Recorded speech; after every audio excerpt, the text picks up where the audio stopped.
Zoom library है आपके सामने यहाँ स्क्रीन पर, और हम लोग इसमें अभी प्रीलिम्स 2020 को लेकर भी कुछ इनिशिएटिव स्टार्ट करेंगे। एंड प्राणायाम मेडिटेशन के सेशंस भी हम लोग कंडक्ट करते रहते हैं, अभी दोबारा से स्टार्ट करेंगे। So if you want to join any of them you can contact admin. Telegram group को ज्वाइन करके नीचे लिंक्स हैं डिस्क्रिप्शन में, and you can contact admin. सारी डिटेल्स आपको वहाँ पर मिल जाएंगी।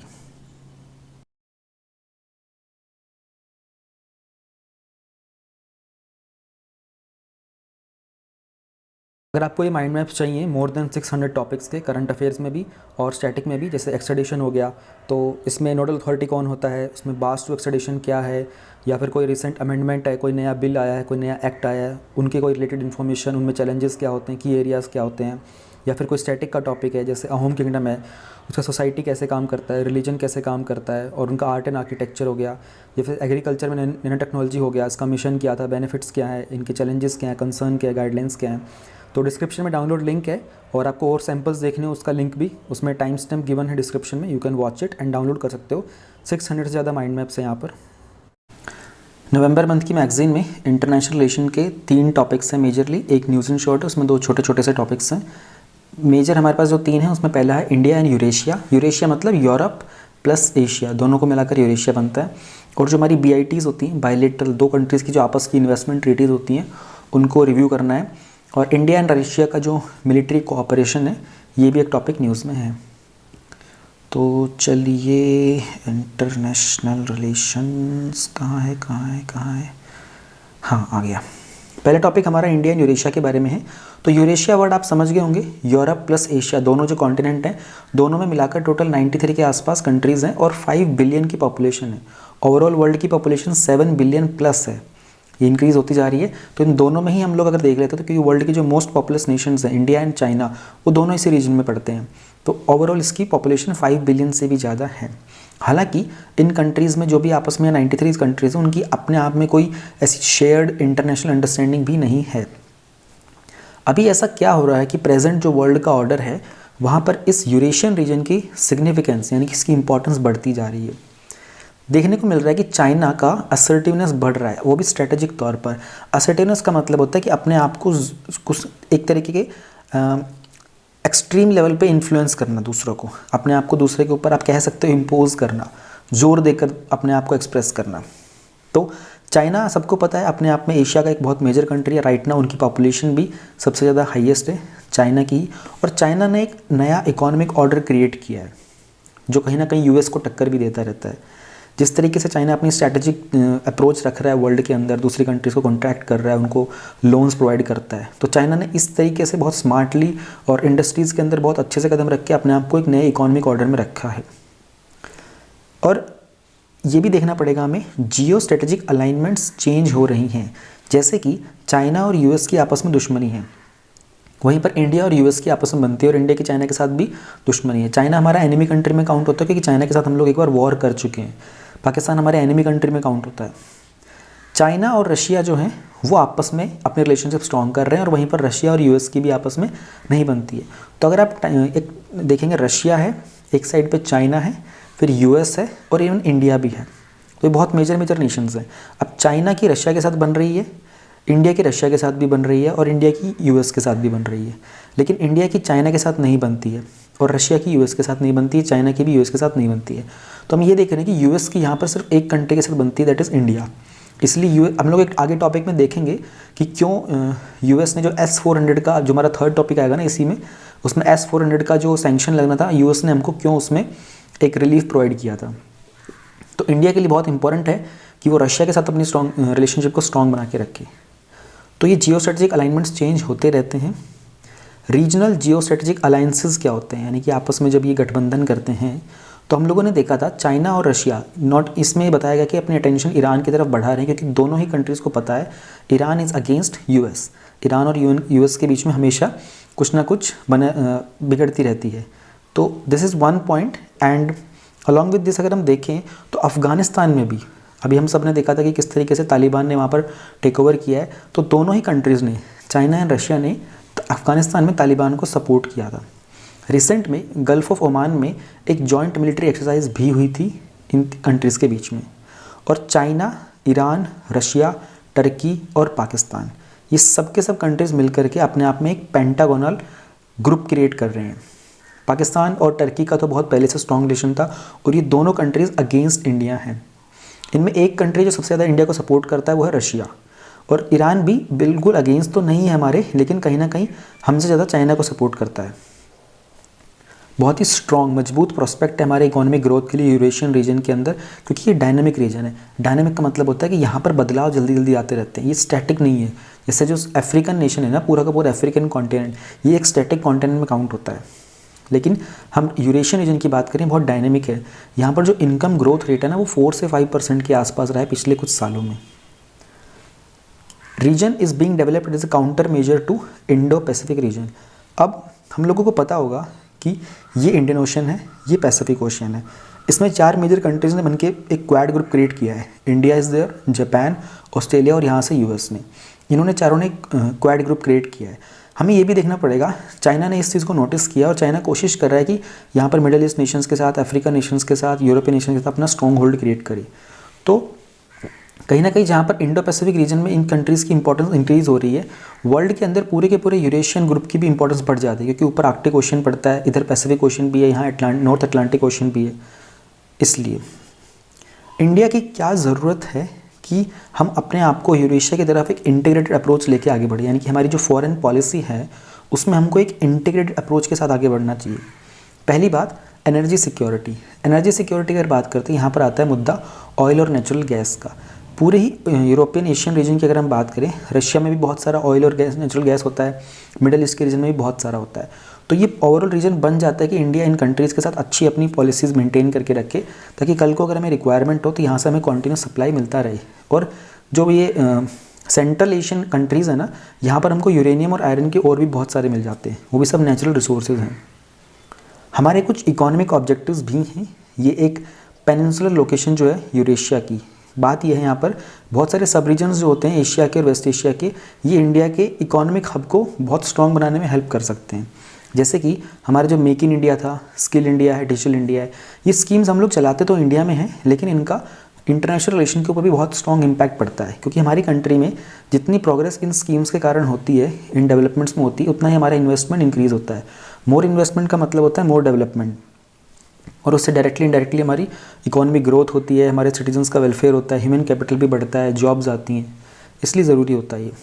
टूरिज़्म की बात करें तो Eurasia is one of the most visited place, क्योंकि पूरा का पूरा जो यूरोपियन नेशन है वहाँ पर इंडियंस बहुत ट्रैवल करते हैं। रशिया में लोग इतना नहीं जाते, इतना यूरोप के अंदर जाते हैं, और मिडिल ईस्ट में भी इतना लोग नहीं जाते। मेडिकल एंड फार्मास्यूटिकल इंडस्ट्री की बात करें तो इंडिया काम कर रहा है एक सेंट्रल एशियन ई नेटवर्क बनाने के लिए, जहाँ पर इंडिया कोशिश करेगा टेली एजुकेशन, यानी कि ऑनलाइन मेडिसिन को लेकर एजुकेशन प्रोवाइड करना और कोई कनेक्टिविटी प्रोवाइड करना। ये सेंट्रल एशियन स्टेट्स के साथ India is planning a central Asian E network. Strategic objectives क्या हैं इंडिया के यहाँ पर? यूरेशियन रीजन में किस तरीके से चाइना और रशिया की डिपेंडेंसी को कम किया जाए। इंडिया का हमेशा से ये प्लान रहा है कि अपने आप को मजबूत रखे। हालांकि इंडिया कभी किसी दूसरे कंट्री के अगेंस्ट नहीं जाता, ये हमारी हमेशा से एक अप्रोच रही है। हम ये नहीं करेंगे कि चाइना का कहीं नुकसान करने के फिर आगे बढ़ेंगे, चाइना को पीछे छोड़कर हम अपने आप को मजबूत करने में ज़्यादा इंटरेस्टेड रहते हैं। तो हमें ये भी देखना पड़ेगा कि इस पूरे रीजन के अंदर चाइना का कितना स्ट्रॉन्ग होल्ड है, क्योंकि जो बेल्ट एंड रोड इनिशिएटिव वगैरह हो गया, और सीपेक तो खैर एक दो कंट्री पर ही स्पेसिफिक है, but belt and road initiative में बहुत सारी कंट्रीज आ जाती हैं। तो इंडिया को ये भी देखना पड़ेगा कि इस पूरे रीजन के अंदर सिर्फ चाइना का डोमिनेंस ना रहे, इंडिया को भी अपना स्ट्रॉन्ग होल्ड मेंटेन करना पड़ेगा। स्टेबिलिटी सेंट्रल एशिया के अंदर, तो सेंट्रल एशिया का मतलब यही रीजन हो गया, ऊपर जो हमारे कजाकिस्तान उज़्बेकिस्तान वाला रीजन है, यहाँ से बहुत हाई चांसेस रहते हैं कि पाकिस्तान की तरफ से जो ISIS वाले होते हैं, टेररिस्ट वगैरह जो होते हैं, मिलिटेंट्स होते हैं, इनको इंडिया में एंटर कराया जाता है, क्योंकि इस रीजन का जो बॉर्डर है वो पोरस है। पोरस का मतलब होता है कि एक फिक्स स्ट्रॉन्ग होल्ड नहीं है वहाँ पर। पोरस जनरली जिस चीज़ के अंदर बहुत सारे होल्स होते हैं, तो हमारे बॉर्डर के अंदर बहुत सारा स्पेस है जहाँ से इस तरह के थ्रेट्स आ सकते हैं। फिर ड्रग्स एंड आर्म्स वगैरह का सप्लाई हो सकता है। ड्रग्स को लेकर हम लोग टॉपिक पढ़ेंगे, इसी मैगजीन के अंदर आएगा ड्रग्स वाला। हालांकि जो अक्टूबर मंथ की मैगजीन थी ना, उसमें भी हम लोगों ने पढ़ा था।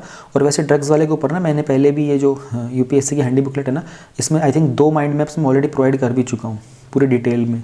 तो डिस्क्रिप्शन लिंक में है सारे डिटेल्स, और सैम्पल वगैरह भी हैं, आप देख सकते हो। इसके तो ऑलरेडी पहले जा चुके हैं। इंडिया चाइना को लेकर, इंडिया यूरोप वगैरह के जितने भी एक मेजर कंट्री का रिलेशनशिप है ना, इन सब के माइंड मैप्स ऑलरेडी बन चुके हैं, अपलोड हो चुके हैं ऑलरेडी। कॉम्प्लीमेंट करता है हमारी इंडो पैसिफिक स्ट्रेटजी को। जहाँ तक बात करी थी हम लोगों ने 4 कंट्रीज़ की जिन्होंने एक बहुत ही स्ट्रॉन्ग स्टेप लिया था इंडो पैसिफिक रीजन में अपने आप को स्ट्रॉन्ग करने के लिए, वहीं पर यूरेशिया हमारी रीओरिएंटेशन में हेल्प करेगा एक कॉन्टिनेंटल स्ट्रेटजी के अंदर, जो कि हमें चाहिए होगी बॉर्डर डिस्प्यूट्स को भी रिजॉल्व करने के लिए। हमें अपने कल्चरल रिलेशंस को भी स्ट्रॉन्ग करना है। एंशिएंट सिविलाइजेशन की बात करें तो हमारे बहुत सारे लिंक्स रहे हैं यूरेशिया के साथ में ही, जैसे कि जब बुद्धिस्ट एरा की बात की जाती है तो संघ और श्रेणी हुआ करते थे। संघ का मतलब होता है एक मोनेस्टिक कम्युनिटी होती है भिक्षुज़ की, जो बुद्धिज़्म के जो भिक्षु वगैरह होते थे ना, उसको संघ बोलते हैं। श्रेणी की अगर बात करते हैं तो बुद्धिस्ट एरा में जो एंशिएंट इंडिया के अंदर एक एसोसिएशन होता था ट्रेडर्स का, मर्चेंट्स का, आर्टिजन्स का, तो इसी कारण हमारे ऑलरेडी यहाँ पर कल्चरल रिलेशंस पहले से रहे हैं। इंडिया को अगर अपना फुटप्रिंट यूरेशिया में इंक्रीज़ करना है तो इंडिया के लिए चैलेंजेस क्या क्या आते हैं, एक बार उन चैलेंजेस पर नज़र डाल लेते हैं। पहला तो जोग्राफिकल लिमिटेशंस है, क्योंकि इंडिया को सेंट्रल एशिया में डायरेक्ट एक्सेस नहीं है, हमको घूम के जाना पड़ता है ईरान के थ्रू, क्योंकि पाकिस्तान हमको एंट्री देता नहीं है और पीछे से चाइना हो गया है, तो इन 2 कंट्री से हमको सेंट्रल एशिया में एंट्री नहीं मिलती है, ये हमारी एक लिमिटेशन है। फिर चाइना की डोमिनेंस, बहुत जाहिर सी बात है कि यहाँ पर चाइना बहुत मेजर रोल प्ले करता है, और हमारा एक डिस्प्यूटेड बॉर्डर भी है भूटान और इंडिया वाला जो रीजन है उसमें चाइना के अगेंस्ट में। एंड फिर उस चाइना की बहुत अच्छी एक स्ट्रॉन्ग प्रेजेंस है तजाकिस्तान वाले रीजन के अंदर भी। पाकिस्तान की रिलेक्टेंस को भी देखकर पाकिस्तान ने रिसेंटली जो दिल्ली में होने वाला एक रीजनल सिक्योरिटी डायलॉग था अफगानिस्तान को लेकर, उसको ज्वाइन करने से डिक्लाइन भी कर दिया था। तो इंडिया के पास ये 3 मेजर इशू हैं। चाइना डोमिनेट करता है, इंडिया के पास रूट नहीं अंदर जाने को, पाकिस्तान भी एक मेजर इशू बन जाता है कि हम लोग अपना यूरेशिया में फुटप्रिंट को बनाने में कहीं कहीं पीछे रह जाते हैं। But we can do this. अभी तक हमारे मेजर इनिशिएटिव्स क्या क्या रहे हैं। चाइना की जिस तरीके से प्रेजेंस उस रीजन में बढ़ रही है ना, हमने अपनी कनेक्टिविटी को इंक्रीज़ करने के लिए जो international north south transport corridor है, यहाँ से हमको सेंट्रल एशिया का एक्सेस मिलता है। इसमें हम क्या करते हैं, पाकिस्तान को बाईपास कर जाते हैं ईजिली। और जो चाबार पोर्ट वाला रीजन है इंडिया, ईरान, उज़्बेकिस्तान का, इसको तीनों कंट्रीज़ मिलकर के जॉइंटली यूज़ करेंगे अपने ट्रेड के लिए। एक मेमोरेंडम ऑफ इंटेंट साइन किया गया था चेन्नई के और व्लादिवोस्तोक। व्लादिवोस्तोक जो है रशिया के बिल्कुल ईस्ट में होता है, अगर मैं आपको मैप में ही बताऊं यहाँ पर, तो ये बिल्कुल इस रीजन में पड़ता है कहीं Vladivostok. Last year I think 2020 में या फिर 2019 की बात है, I think, I am not sure of the year, India ने अराउंड $1 बिलियन के आसपास का लाइन ऑफ क्रेडिट दिया था व्लादिवोस्तोक के अंदर। तो इंडिया के लिए ये बहुत मेजर एक पोर्शन है एशियन नेशन के अंदर। फिर इंडिया की ईयू के साथ स्ट्रैटेजिक पार्टनरशिप हम लोगों को नेक्स्ट 5 ईयर के लिए इसको और मजबूत करना पड़ेगा।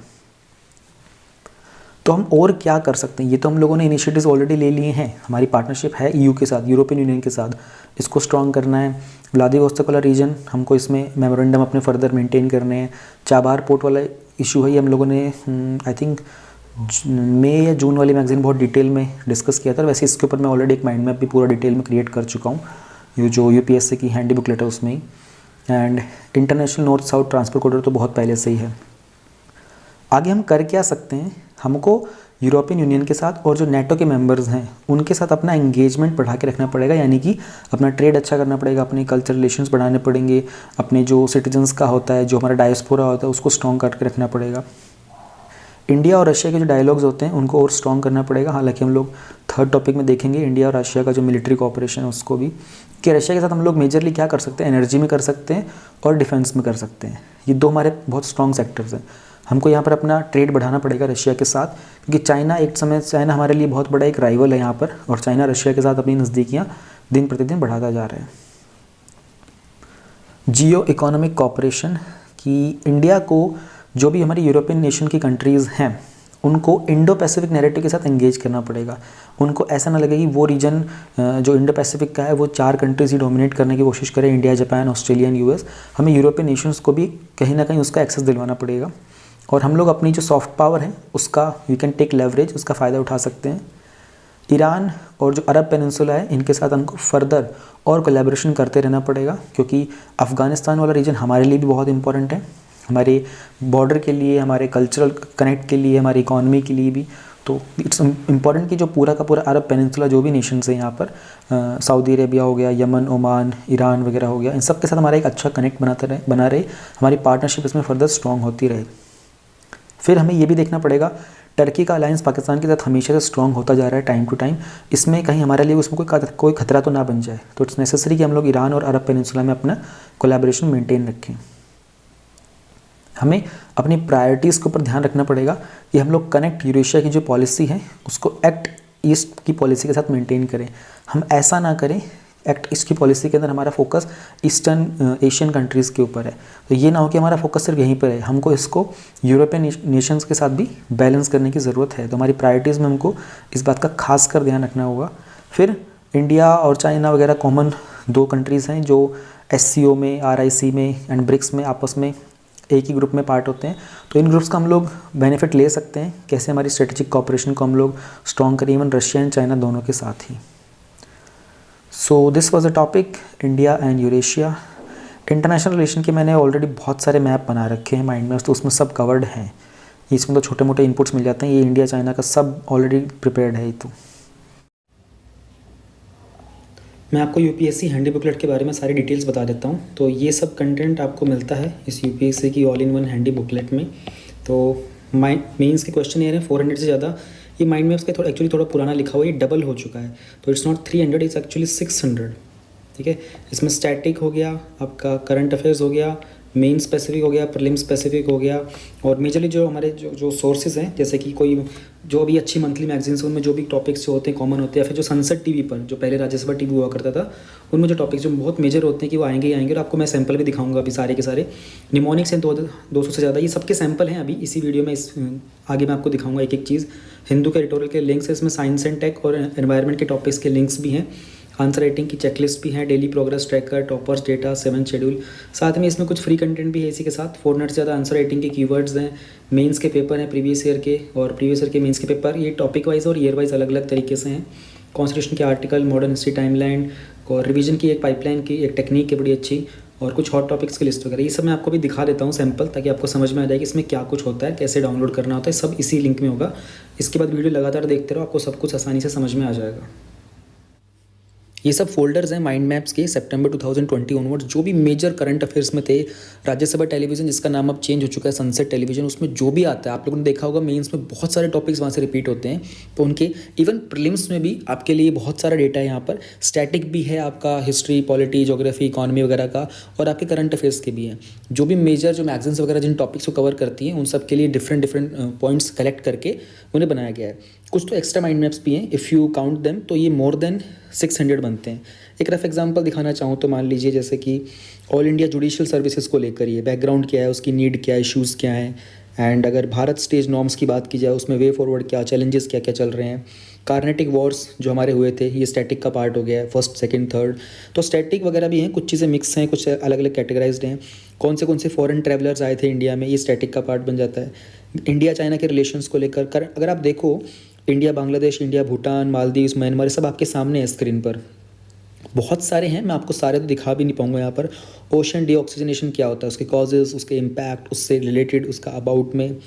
पॉवर्टी को एलिवेट करना होता है, इम्पैक्ट क्या था कोविड-19 का, चैलेंजेस क्या होते हैं, सिचुएशन क्या है वर्कर्स की। रोलेट एक्ट ये आपका स्टैटिक से हो गया छोटा सा। सी लेवल राइज हो रहा है, एनवायरनमेंट का टॉपिक हो गया है, उसका कॉजेज़ क्या हो सकते हैं, वे फॉरवर्ड क्या होता है। इकॉनमी का, स्टेट के फाइनेंसेस, कैसे स्टेट फाइनेंसेस कहाँ, तो स्टेट गवर्नमेंट का डेट क्या होता है, न्यूज़ में क्यों रहता है, फीचर्स क्या क्या थे, रिपोर्ट रिलीज़ हुई थी। वर्नाकुलर एजुकेशन को लेकर कौन से ईयर में क्या कुछ था, सब कैटेगराइज है, बहुत सारे हैं। मैं आपको एक एक खोल के दिखाऊंगा। तो क्राइम्स इन इंडिया की रिपोर्ट थी NCRB की पब्लिकेशन को लेकर के। उसके अलावा डिप्टी स्पीकर लोकसभा, पॉलिटिका, स्टैटिक वाला टॉपिक न्यूज़ में था, वो भी connect. Ease of doing business के लिए आपको पता होगा मेंस में अब रिपोर्ट्स पूछने लग गए हैं। 2020 में 2 रिपोर्ट्स के ऊपर क्वेश्चन बने थे। तो वीमेन को लेकर, फेमिनाइजेशन, एग्रीकल्चर, ऐसे बहुत सारे टॉपिक्स आपको मिल जाएंगे। मैं एक एक सारे दिखा नहीं पाऊंगा, छोटा छोटा आइडिया दिखा रहा हूँ आपको मैं। Direct monetisation of fiscal deficit कितना न्यूज़ में था, इसका एक इंडायरेक्ट क्वेश्चन प्रीलिम्स 2021 में आया भी था। उसके अलावा हॉर्टिकल्चर हो गया, हायर एजुकेशन हो गया, सोशल इश्यूज़ के भी। Every dimension has been covered, more than 600 mind maps are there. तो ये आपको प्रीलिम्स एंड मेंस दोनों जगह काम आएंगे, और बहुत ही शॉर्ट है, इनको याद करना। एक ड्राफ्ट था जो नेशनल टूरिज्म को लेकर के था, तो ड्राफ्ट था तो उसमें बहुत ही कम है। स्कीम्स वगैरह हैं, ऑर्गेनिक फार्मिंग की बात करो, क्या होता है, स्टेटस क्या है इंडिया में, वे फॉरवर्ड क्या होता है, चैलेंजेस क्या हैं, बेनिफिट्स क्या हैं, एवरीथिंग इज़ मेंशन्ड हियर। बहुत डिटेल में है, मोर देन 600 हैं, और बहुत ही जेन्युइन रिसोर्सेज से जैसे स्पेशली जो सनसेट टीवी वगैरह में आते हैं उनको ध्यान में रखिए कि हाँ ये टॉपिक मेन स्पेसिफिक है, ये प्रीलिम्स में पूछे जा चुके हैं, इनके चांस आने के चांसेस ज़्यादा हैं, उस तरीके से। अगर देखो बात की जाए निमोनिक्स की, तो ये बहुत सारे कंटेंट को याद करने में बड़े हेल्पफुल होते हैं। तो ये कुछ इंडेक्स है, thermal power plants, fundamental duties हो गया, राइट्स हो गया, प्रीएम्बल के keyword, directive principle, 6 schedule, constitutional bodies, types of rights, इनके सब के निमोनिक्स आपको मिल जाएंगे। इंडियन कॉन्स्टिट्यूशन के सोर्स से क्या कुछ लिया गया, रिवर डैम प्रोजेक्ट्स जो होते हैं, उसके अलावा national park, wild life centuries की, ये बहुत बड़ी दिक्कत आती है। 2021 में तो लोगों ने बहुत एक्सपेक्ट किया था क्वेश्चन, बट नहीं आया, बट स्टिल ये चीज़ें इंपॉर्टेंट रहेंगी, बाद में आएंगी। और बहुत सारे रैंडम टॉपिक्स हैं आपके सामने, फर्स्ट 5 ईयर, सारे 5 ईयर प्लान के शॉर्ट हैं, नॉर्थ सी कंट्रीज़ हो गया, state sharing border with Bhutan, इस तरह की बहुत सारी चीज़ें हैं आपके सामने, इंडेक्स है। अब मैं जल्दबाजी में सारे दिखाऊंगा नहीं, ठीक है। तो all this indexes will be, ये सबके निमोनिक्स होंगे यहाँ पर, छोटे छोटे, मोर देन 85 के आसपास पेजेस हैं इस पूरे में। और ये कितने हैं, ये तो बहुत ज़्यादा है, मतलब इनका काउंट ही नहीं है कोई। तो सारे तो आपको याद करने की ज़रूरत नहीं होती, बहुत सारी चीज़ें तो वैसे ही याद हो जाती हैं। जो चीज़ें याद ना हो, मान लो आप इनडायरेक्ट टैक्सेस के बारे में याद करना हो, तो आप सीधा एक्सक्यूज़ मी याद करो, ये एक्साइज हो गया, कस्टम हो गया, सर्विस हो गया, मार्केट हो गया, एंटरटेनमेंट हो गया, इस तरीके से।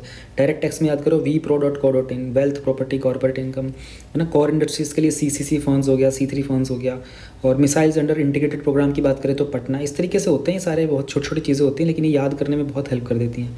कुछ एक दो हिंदी में भी हैं, कुछ कुछ चीज़ें ना, कभी कभी हर एक चीज़ ऐसी ईजी नहीं हो पाती, तो हिंदी वाले भी टाइप के भी हैं, इंग्लिश भी हैं। तो ट्रिब्यूटरीज ऑफ गंगा, राम की, काली की, काश महान होते, तो इस तरीके से बहुत सारी चीज़ें हैं, ठीक है। और ये जैसे दूसरे तरह के निमोनिक्स है, ब्राइटेस्ट स्टार को लेकर, 4 DNA, एसेंशियल अमीनो एसिड्स को लेकर हैं। तो सो मच ऑफ कंटेंट की सारा तो याद कर भी नहीं पाओगे, इतना ज़्यादा कंटेंट होता है ये। आपको 400 से ज़्यादा कीवर्ड्स मिलेंगे जो आंसर राइटिंग के लिए बहुत अच्छे से यूज़ किए जा सकते हैं। अब इसमें जैसे कि मैं आपको एग्जांपल देता हूँ, मान लीजिए 6 E's हैं, तो आप लिख सकते हो engagement, ethos, ethics, equality, efficiency, effectiveness. 5T हो गया, trade, talent, technology, tourism, tradition. Smart balancing can be use to respect to China, है ना। इस तरीके से बहुत सारे कीवर्ड्स यूज़ करते हो। वाटिका हो गया, value addition, technology, incubation centre in agriculture. India के बारे में आप बात कर सकते हो, multipolar world, multipolar Asia. 3G की बात कर सकते हो, good for you, good for planet, good for producer, ये एनवायरनमेंट में यूज़ हो सकता है। ABCD में award, bypass, confuse, delay, road में रिस्पॉन्सिबिलिटी, ऐसे बहुत सारे मोर देन 400 के आसपास कीवर्ड्स हैं। 2E की बात करें, 2 चीज़ों पर काम करना है, एम्प्लॉयमेंट एंड एंटरप्रेन्योरशिप पे। तो ये आंसर राइटिंग में बहुत ज़्यादा वैल्यू ऐड कर देते हैं और कंटेंट को शॉर्ट करने में हेल्प करते हैं। आप इन्हें सेंटेंसेज में यूज़ कर सकते हो। इसके अलावा जो हिंदू है उसके कुछ एडिटोरियल के लिंक्स, अगर आप हिंदू न्यूज़पेपर पढ़ते हो तो आपको देखने को मिलेगा। सारे तो एडिटोरियल भी इंपॉर्टेंट नहीं होते, तो कुछ कुछ के ना कलेक्शंस हैं ऐसे, तो ये मंथ वाइज हैं, जैसे जनवरी 2020 ऑनवर्ड्स हैं, और आपको डेट वाइज, जैसे फर्स्ट का, सेकंड का, थर्ड का। और इसमें एडिटोरियल वाला सेक्शन वो भी, प्लस में एनवायरनमेंट में भी अगर कोई इंपॉर्टेंट न्यूज़ आई होती है, साइंस एंड टेक की कोई इंपॉर्टेंट न्यूज़ होती है, ये उनके लिंक्स हैं। आपको सारे पढ़ने की ज़रूरत नहीं है, सब पे अपना टाइम वेस्ट नहीं करना है। आप एक वीक का जब न्यूज़पेपर पढ़ लेते हो, उसके बाद आप जाके इन लिंक को चेक करो कि यार मेरे से कोई इंपॉर्टेंट तो मिस तो नहीं हो गया, और सिर्फ उस एक लिंक को पढ़ लो। अगर आप पूरा पूरा यहीं से पढ़ोगे तो आपका कंटेंट उतना अच्छे से कवर नहीं होगा। तो ये वो चीज़ें हैं जो रह गई हो ना, वो गैप्स फिल करने के लिए, तो ये आपको लास्ट डेट तक के मिल जाएंगे। इससे सारे लिंक्स होते हैं, किसी दिन एडिटोरियल का ज़्यादा आता है, किसी दिन एनवायरनमेंट का ज़्यादा आता है, किसी दिन साइंस एंड टेक का। उसके अलावा ये कॉन्स्टिट्यूशन के आर्टिकल्स हैं, पार्ट वाइज हैं, उसमें आर्टिकल्स है, वैसे हर जगह मिल भी जाते हैं, बट इसलिए साथ में प्रोवाइड कर दिया कि थोड़ा आसानी हो जाएगा। तो स्टिल इसमें आपको बहुत सारी चीज़ें याद करने में हेल्प मिलेगी। If you can get a print out तो बहुत आसान हो जाएगा। ये बड़ी इंटरेस्टिंग चीज़ है। डेली अपनी प्रोग्रेस को ट्रैक करने के लिए आप अपना टास्क मेंशन करो, व्हाट टू डू, उसमें टारगेट लिखो, टोटल उसमें अपने आप को पॉइंट्स दो, और जितना परफॉर्म करते जाओ उसके पॉइंट्स लिखते चलो। आपकी डेली परसेंटेज की परफॉर्मेंस की डेटिंग भी आ जाएगी, रिकॉर्डिंग हो जाएगी, और आपको अपना एवरेज परफॉर्मेंस पता चल जाएगा कि मेरा 5 दिन का एवरेज परफॉर्मेंस कितना था। और आपके सामने एक यहाँ पे ग्राफ भी जनरेट हो जाएगा, तो आपको आइडिया रहेगा। और 2 तरह के ग्राफ अपने जनरेट कर सकते हो। तो एक सैम्पल है, जैसे आपका टास्क ABCD था, आप अपना लिख सकते हो, पॉलिटी, हिस्ट्री, ज्योग्राफी, अपनी मर्जी से जो आपको करना है वो करो। किसी में आपको स्टडी करना होगा, किसी में आपको रिवाइज करना है, किसी में आपको नोट्स बनाने हैं, टारगेट अपना लिख सकते हो। फिर मान लो आधा काम किया तो 5 पॉइंट दे दो, पूरा कर लिया तो 10 दे दो, थोड़ा ज़्यादा किया तो 7। फिर इनका अपने आप ऑटोमेटिकली यहाँ पर आपका परसेंटेज बनता रहेगा, और यहाँ पर आपका ग्राफ जनरेट होता रहेगा, और आपकी जो 5 दिन की एवरेज है वो भी निकलती रहेगी। अब यहाँ पर जितना काम यहाँ कंप्लीट हुआ है उसके अकॉर्डिंगली एक एवरेज निकली है कि दिस पर्सन हैज़ डन 16.93%, ये एवरेज काम है। तो अगर आपकी एवरेज तकरीबन 80% या फिर उसके +-2%, -5 लगा लो, 75 से अगर 85-90 की रेंज में रहती है, देन आपका जो स्टडी को लेकर के जो आपका एवरेज परफॉर्मेंस चल रहा है वो अच्छा चल रहा है। तो आप इसे ट्रैक कर सकते हो अपनी हर 5 डेज़ की फिर ये प्रीवियस ईयर के मेंस के पेपर्स हैं, ये टॉपिक वाइज है, जैसे यहाँ पर हो गया आर्ट एंड कल्चर का हो गया, फिर ये मॉडर्न हिस्ट्री के हो गए, और उसके बाद नीचे अलग अलग तरह के टॉपिक्स भी आएंगे, जैसे वर्ल्ड हिस्ट्री आ जाएगा, उसमें थोड़े कम क्वेश्चंस आते हैं, वर्ल्ड हिस्ट्री के तो कम है। ये बहुत पुराने क्वेश्चंस, अगर आप देखोगे तो 1979 तक के भी क्वेश्चंस यहाँ पर मैंशनड है, और आप देखोगे इनमें रिपीटिशन आपको देखने को मिलेगा। सेम प्रीवियस ईयर के क्वेश्चन मेंस के हैं, ये 1999 से पेपर वाइज है। अब वो तो टॉपिक वाइज थे, ये paper wise, like GS 1, 2, 3 and 4। 2020 का जो GS 4 का पेपर है, वहाँ तक आपके पास सीक्वेंस है पूरा का पूरा। देन इसके बाद मेंस के काइंड ऑफ टेस्ट सीरीज़ तरीके से है, उसमें क्वेश्चंस की टर्मिनोलॉजी स्टार्टिंग में है ताकि आपको समझने में आसानी हो। एंड देयर आर GS 1 के, 2 के, 3 के, 4 के, ऐसे मोर देन 500 क्वेश्चंस हैं जो आप प्रैक्टिस कर सकते हो अपने मेंस की आंसर राइटिंग के लिए। और इवन अगर आपको लगे कि ज़्यादा प्रैक्टिस नहीं करी तो at least go through the questions and try to understand, एक अपने मन के अंदर ही एक इसका आंसर फ्रेम करने की कोशिश करो, तो ये रिविजन के लिए बहुत हेल्पफुल है कि ये क्वेश्चन मेरे से छूट तो नहीं गया। मॉडर्न हिस्ट्री की टाइमलाइन है 1800 से स्टार्ट करके और लास्ट तक जब अपनी मॉडर्न हिस्ट्री चलती है, तो छोटे छोटे किस्से होते हैं। अब आपको देखने को मिला होगा 2020 में भी मॉडर्न हिस्ट्री के 2 क्वेश्चन जैसे थे जो डेट स्पेसिफिक थे। तो टाइमलाइन आपको पढ़ते रहने से क्या होता है, मेजर इवेंट्स कब कब कौन से हुए थे, तो रिवाइज करने में बहुत जल्दी काम हो जाता है, अननेसेसरी पूरी बुकलेट को नहीं पढ़ना पड़ता। कोट्स हैं, टाइप वाइज भी हैं, जैसे टाइप वाइज में एजुकेशन को लेकर compassion, integrity, science and tech, religion, materialism, democracy, ऐसे अलग अलग हैं। और थिंकर्स की कैटेगरी में भी है, यानी कि अब थिंकर्स के हिसाब से जैसे महात्मा गांधी हो गया। इसमें इंपॉर्टेंट ये है कि ये भी चीज़ें आपको अवेलेबल मिल जाती हैं, बट यहाँ पर इंटेंशन ये नहीं थी कि इनको सिर्फ प्रोवाइड करना है, इंटेंशन थी कि छोटे वाली कोर्स प्रोवाइड करनी है, जितना छोटा कंटेंट होता है। छोटी कोर्स याद हो जाती हैं, बड़ी कोर्स याद नहीं हो पाती। तो थिंकर के अकॉर्डिंगली भी हैं और वैसे टाइप्स वाइज भी हैं, तो बहुत छोटे छोटे कोर्स रखने की कोशिश की है। अगर आप देखोगे तो जैसे कुछ बड़ी हो भी जाती हैं, जैसे जेन ऑस्टिन की बहुत छोटी सी है, angry people are not always wise. You can use this in ethics, in essay, even GS में भी कहीं पर अगर सेंस बने तो आप यूज़ कर सकते हो। ये रेपिटेशन पाइपलाइन है, ये बहुत इंटरेस्टिंग चीज़ है। इसमें आपको करना क्या होता है ना, अगर आपको अपना रिवीजन का टाइमलाइन बनाना है और आपको थोड़ी प्रॉब्लम आ रही है, तो what you can do is, जैसे जहाँ पर टॉपिक A है येलो कलर में, आप इसको रिप्लेस करो। अभी एक्सेल शीट मिलती है आपको, तो you can just simply press Ctrl F और उसके बाद रिप्लेस में आके टॉपिक A को रिप्लेस कर दो। मान लीजिए आपका पॉलिटी का फंडामेंटल राइट्स था, तो आपने नून में फर्स्ट डे को मान लो यहाँ पर पॉलिटी का फंडामेंटल राइट्स पढ़े, तो आप जब इसको रिप्लेस कर देंगे तो ऑटोमेटिकली आपको रहेगा कि यार मुझे सोने से पहले एक बार फंडामेंटल राइट्स को रिवाइज करना है बहुत क्विकली 5 मिनट का। और नेक्स्ट डे मुझे सेकंड डे में मुझे मॉर्निंग में स्लीप के बाद मुझे एक बार सबसे पहले कल वाला रिपीटेशन करना है। अब इसमें बेनिफिट ये होता है कि आपको ना रोज़ बैठ के नोट्स नहीं बनाने पड़ेंगे, पेपर पे लिखना नहीं पड़ेगा।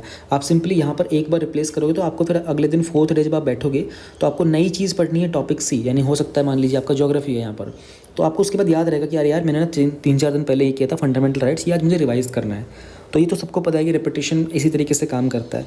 तो आपको बस ये करना है, फिर आप 11th डे चाहो तो अपना सारे का सारा एक दिन बैठ के सिर्फ रिवाइज कर सकते हो।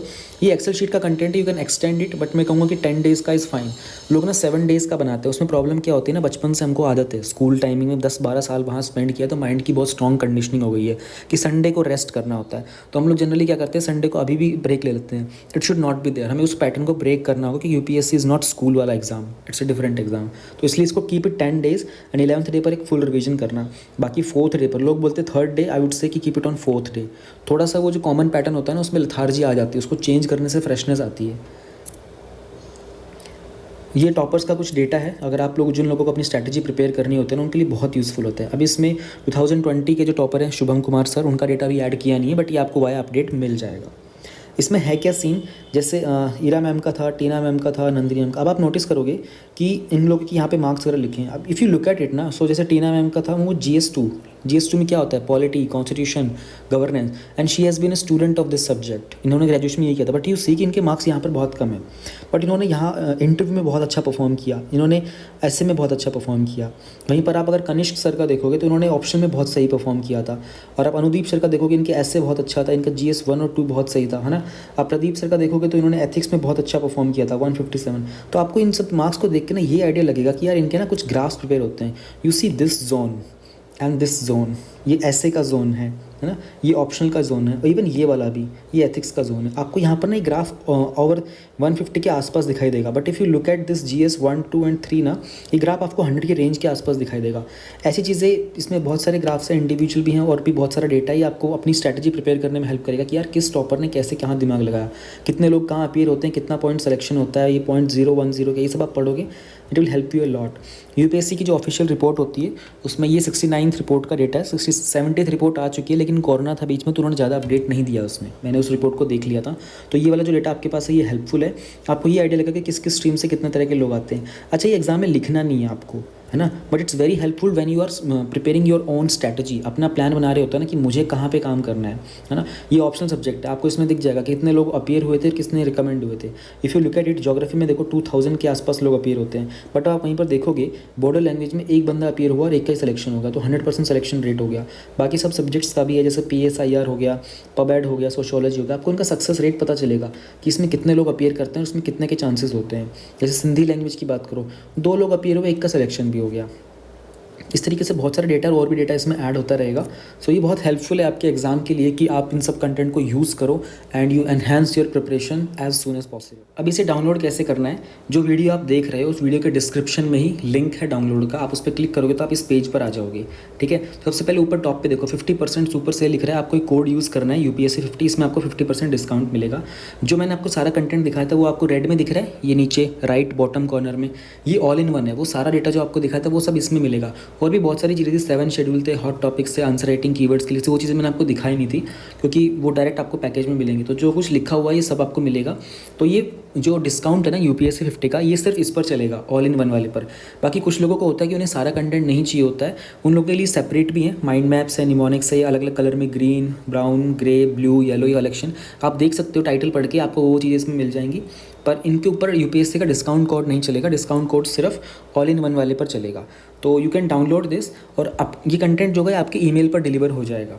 ठीक है, अगर आपको अपने ईमेल में ऐसे दिखाई ना दे कि मैंने पेमेंट कर दिया, वैसे कभी कभी होता है, तो you can directly contact me through Telegram का लिंक भी नीचे डिस्क्रिप्शन में है। आपने सिंपली पेमेंट किया तो अपने ईमेल पर जाओ, वहाँ पर सर्च करना है ऐसे इंस्टा मोजो या फिर वो UPSC हैंडी बुकलेट, तो आपको ईमेल में मिल जाएगा वो। और रही बात अपडेट की, तो अपडेट में जब कंटेंट आपको मिलेगा ना, ये बहुत ज़्यादा कंटेंट है, ये कवर भी नहीं कर पाते हैं लोग। बट स्टिल मेरा क्या, इसमें कोई अपडेट का ऐसा रूल है नहीं, बट स्टिल मेरा क्या होता है कि मैं उसे अपडेट करता रहता हूँ, तो आई कीप सेंडिंग इट। तो जिस दिन आपका परचेज होता है उसके नेक्स्ट 3 मंथ्स की डेट तक, ठीक है, डेट ऑफ परचेज से अगले 3 महीने तक अगर मैं कोई अपडेट क्रिएट करता हूँ तो मैं आपको ईमेल पर भेज देता हूँ। उसकी नोटिफिकेशन अगर आपको चेक करनी हो कि क्या कोई अपडेट क्रिएट हुआ है या फिर आएगा या नहीं आएगा, तो जो टेलीग्राम का लिंक है ना नीचे, आप उसको ज्वाइन कर लो। जो भी नोटिफिकेशन होती है अपडेट की, उस टेलीग्राम चैनल पर ही भेजी जाती है। तो you can check that and आपके लिए वो आसान हो जाएगा। ये डिस्काउंट कोड ज़रूर यूज़ कर लेना। इंटरनेशनल रिलेशंस का सेकंड टॉपिक हमारा है बायलैटरल इन्वेस्टमेंट ट्रीटीज़। अब हम कीवर्ड के ऊपर अगर फोकस करें ना, तो हमको सारी समझ यहीं से लग जाती है कि टॉपिक में क्या पढ़ने वाले हैं हम आगे। बायलैटरल का मतलब हो गया दो तरफा, यानी कि कंट्री ए और कंट्री बी के बारे में बात करेंगे। हालांकि बायलैटरल सिर्फ कंट्रीज़ के लिए यूज़ नहीं होता है। लेटरल वर्ड जो होता है ना, लेटरल वर्ड, ये साइड की बात की जाती है। तो दो साइड्स पे इन्वेस्टमेंट, अभी इन्वेस्टमेंट को हिंदी में क्या बोलते हैं, हाँ, निवेश और ट्रीटी तो हमको पता ही है, संधि होता है। तो जब दो कंट्रीज़ आपस में एक दूसरे में निवेश करना चाहें, पैसा लगाना चाहते हैं, तो उसको लेकर के कुछ संधि, कुछ ट्रीटी बनाई जाती है, कुछ रूल सेटअप किए जाते हैं इसी को लेकर। तो रिसेंटली एक्सटर्नल अफेयर्स की एक स्टैंडिंग कमेटी, उन्होंने अपनी एक रिपोर्ट दी थी इंडिया, और इंडिया में जो पहले से एग्जिस्ट करती हुई बायलैटरल इन्वेस्टमेंट ट्रीटीज़ हैं उनको लेकर, एंड कुछ रिकमेंडेशंस भी दिए। अब हमें स्टैंडिंग कमेटी इसके बारे में थोड़ा सा आइडिया होना चाहिए। पहली बात तो ये कि स्टैंडिंग कमेटी जो होती है नहीं, रेगुलर होती हैं, ऑलराइट, और ये हर साल बनाई जाती हैं। ये 2 पॉइंट ही स्टैंडिंग कमेटी के बारे में आपको मिनिमम पता होने चाहिए।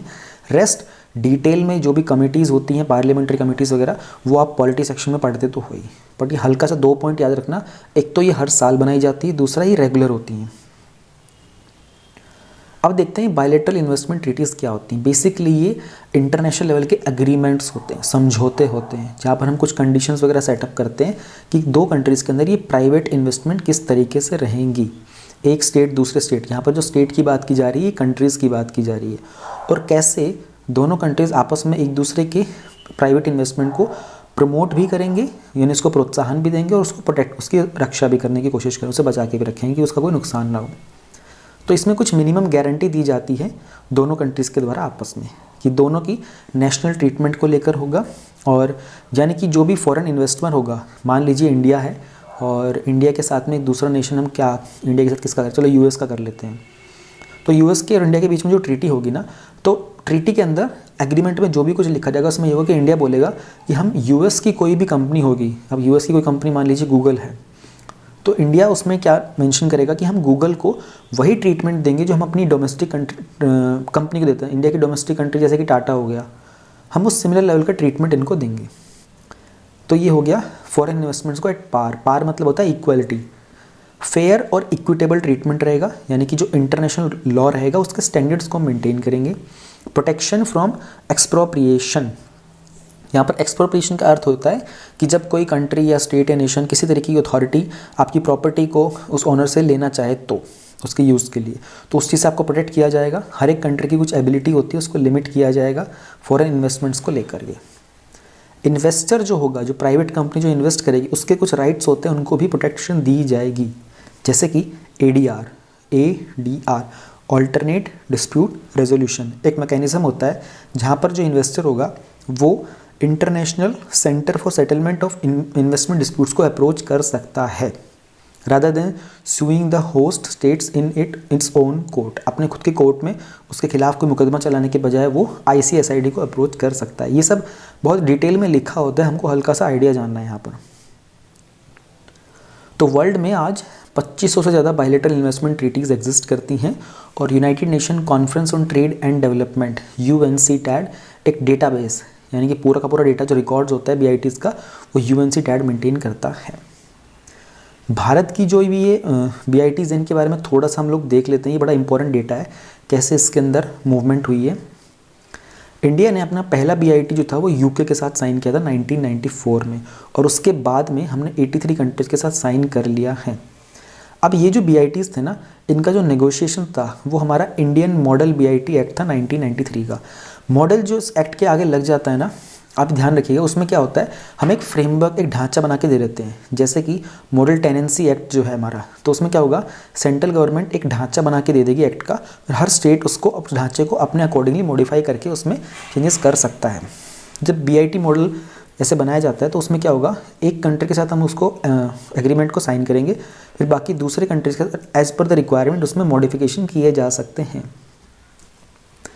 इन BITs का कारण ही रहा है कि भारत के अंदर 2001 से 2012 में जो फॉरेन डायरेक्ट इन्वेस्टमेंट आया था वो एक मेजर इन्वेस्टमेंट के रूप में आया था। 2011 में इंटरनेशनल ट्रिब्यूनल ने इंडिया को बोला था कि उसको 4.1 मिलियन के आसपास ऑस्ट्रेलियन डॉलर्स में पे करना था वाइट इंडस्ट्रीज़ को। ये कोई केस हुआ था तो उसके रिगार्डिंग था। तो ये जो 1999 की इंडिया की ऑस्ट्रेलिया के साथ जो BIT साइन की गई थी उसके अंडर इंटरनेशनल ट्रिब्यूनल का, हम लोगों ने ऊपर देखा था ना कि किसी इन्वेस्टर को अगर कोई इशू होता है तो वो इन कोर्ट्स वगैरह को, इन सबको अप्रोच कर सकता है। साइमल्टेनियसली इंडिया को मल्टीपल नोटिस भी मिले थे BITs के अंदर, क्योंकि इंडिया का एक रेट्रोस्पेक्टिव टैक्सेशन डिबैकल भी था, और इसी के कारण कैंसिलेशन हुआ था 2G लाइसेंसेस का सुप्रीम कोर्ट के द्वारा। देखो, ये जो रेट्रोस्पेक्टिव टैक्सेशन वाला है ना, इसका भी मैंने माइंड मैप बहुत डिटेल में बना के, जो इंडिया में रेट्रोस्पेक्टिव टैक्सेशन एंड किया गया था, मैंने इसका बहुत डिटेल में अच्छे से माइंड मैप बना के ये हैंडी बुकलेट में ऑलरेडी प्रोवाइड किया हुआ है। इसका मतलब होता क्या है कि आप अगर 2021 में कोई कानून बनाते हैं तो रेट्रोस्पेक्टिव का मतलब होता है, रेट्रो मतलब पीछे की तरफ, तो उस कानून में कोई भी ऐसा प्रावधान था, प्रोविज़न था उस कानून से संबंधित जो पहले कभी था, तो ये कानून अब पीछे वाली चीज़ों पर भी लगेगा। यानी कि एक कंपनी होती है, वो कुछ सेल करती है, और वो उसने मान लीजिए 2015 में अपनी सेल स्टार्ट की थी, तो उस समय कोई एक्ट लागू नहीं था, लेकिन 2021 में कोई नया एक्ट बनता है और उसमें रेट्रोस्पेक्टिव का एक प्रोविज़न डाला जाता है। तो इस ए कंपनी ने 2015 से जो भी सेल की थी ना 21 तक, इसको 6 साल का भी वो टैक्सेशन देना पड़ेगा। तो ये बहुत हद तक कॉर्पोरेट्स वगैरह के लिए काफ़ी नुकसानदायक चीज़ हुआ करती थी। इंडिया ने इस चीज़ को ख़त्म किया, अभी 2021 में ही किया है, इसलिए मैंने बताया कि मैंने इसका माइंड मैप भी ऑलरेडी प्रोवाइड कर दिया है। तो shocked by the award notice, India ने अपनी मॉडल BIT को 2015 में रिवाइज़ किया था। इंडिया देख रहा था कि इंडिया को बहुत सारे नोटिस मिले हैं, फिर ये अराउंड 4 मिलियन US डॉलर के आसपास। अभी आप आइडिया लगाने की कोशिश करो, 4 मिलियन का मतलब होता है 40 लाख, उसके बाद इसको ऑस्ट्रेलियन डॉलर के साथ मल्टीप्लाई कर लो, तो ये काफ़ी बड़ा अमाउंट बन जाता है। और तो इंडिया को लगा 2015 के अंदर कि यार हमको अपने इस पूरे मॉडल को ना रिवाइज़ करने की ज़रूरत है। तब से इंडिया ने एक नई BIT साइन की थी, वो सिर्फ 4 कंट्रीज़ के साथ साइन की थी, और बाकी जो पुरानी BITs थी उन सबको टर्मिनेट भी कर दिया था। अब 2015 के जो मॉडल था उसमें क्या कुछ इश्यूज़ हैं। पहली बात तो मॉडल BIT जो था एक नी जर्क रिएक्शन था।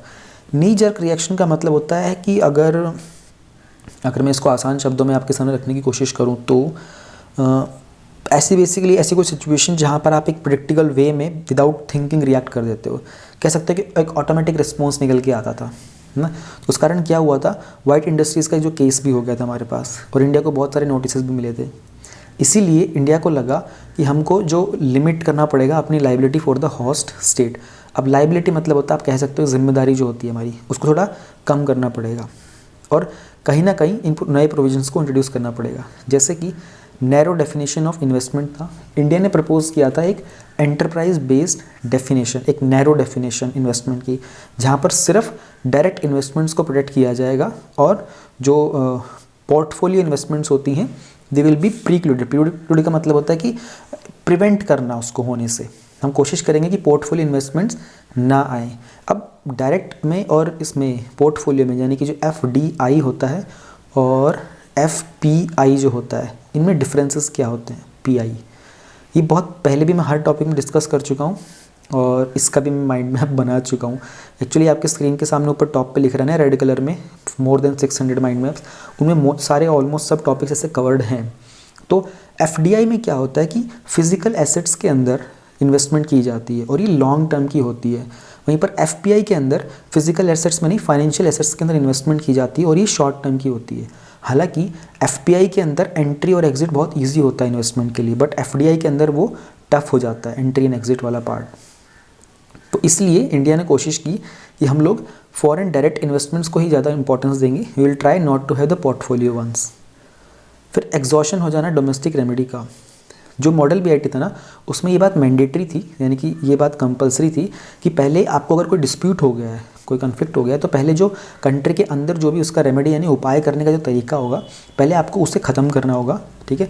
उसके बाद ही आप किसी इंटरनेशनल आर्बिट्रेशन प्रोसीडिंग में जा सकते हो। इसके कारण क्या होता था, जो इन्वेस्टर्स थे ना, उनमें कॉन्फिडेंस कम था, उनको लगता था कि यार एक कंट्री के साथ कौन इतना समय बिताएगा। तो जो ease of doing business report है 2020 की, इंडिया की रैंकिंग उसमें 163 आती है आउट ऑफ 190 कंट्रीज़, ठीक है। क्योंकि एक डिस्प्यूट को रिजॉल्व करने में इंडिया में तकरीबन 1400 डेज़ लग जाते हैं। अगर आप इसको अंदाज़ा लगाओ, कैलकुलेट करो, इट्स मोर देन 4 ईयर्स। मैं कह सकता हूँ कि ऑलमोस्ट 5 ईयर्स के आसपास का टाइम है ये। तो इसलिए इन्वेस्टर को लगता था यार इंडिया का ये जो प्रोसेस है ना, कि पहले अपने डोमेस्टिक रेमेडी को एग्जॉस्ट करो, ये बहुत गलत है।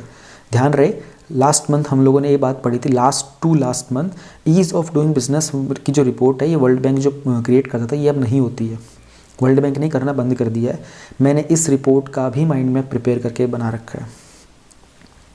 वाइड डिस्क्रिशनरी पावर्स होती हैं होस्ट स्टेट। होस्ट स्टेट का मतलब क्या, इंडिया के पास US से अगर कोई इन्वेस्टमेंट आई तो होस्ट स्टेट कौन हो गया, इंडिया हो गया।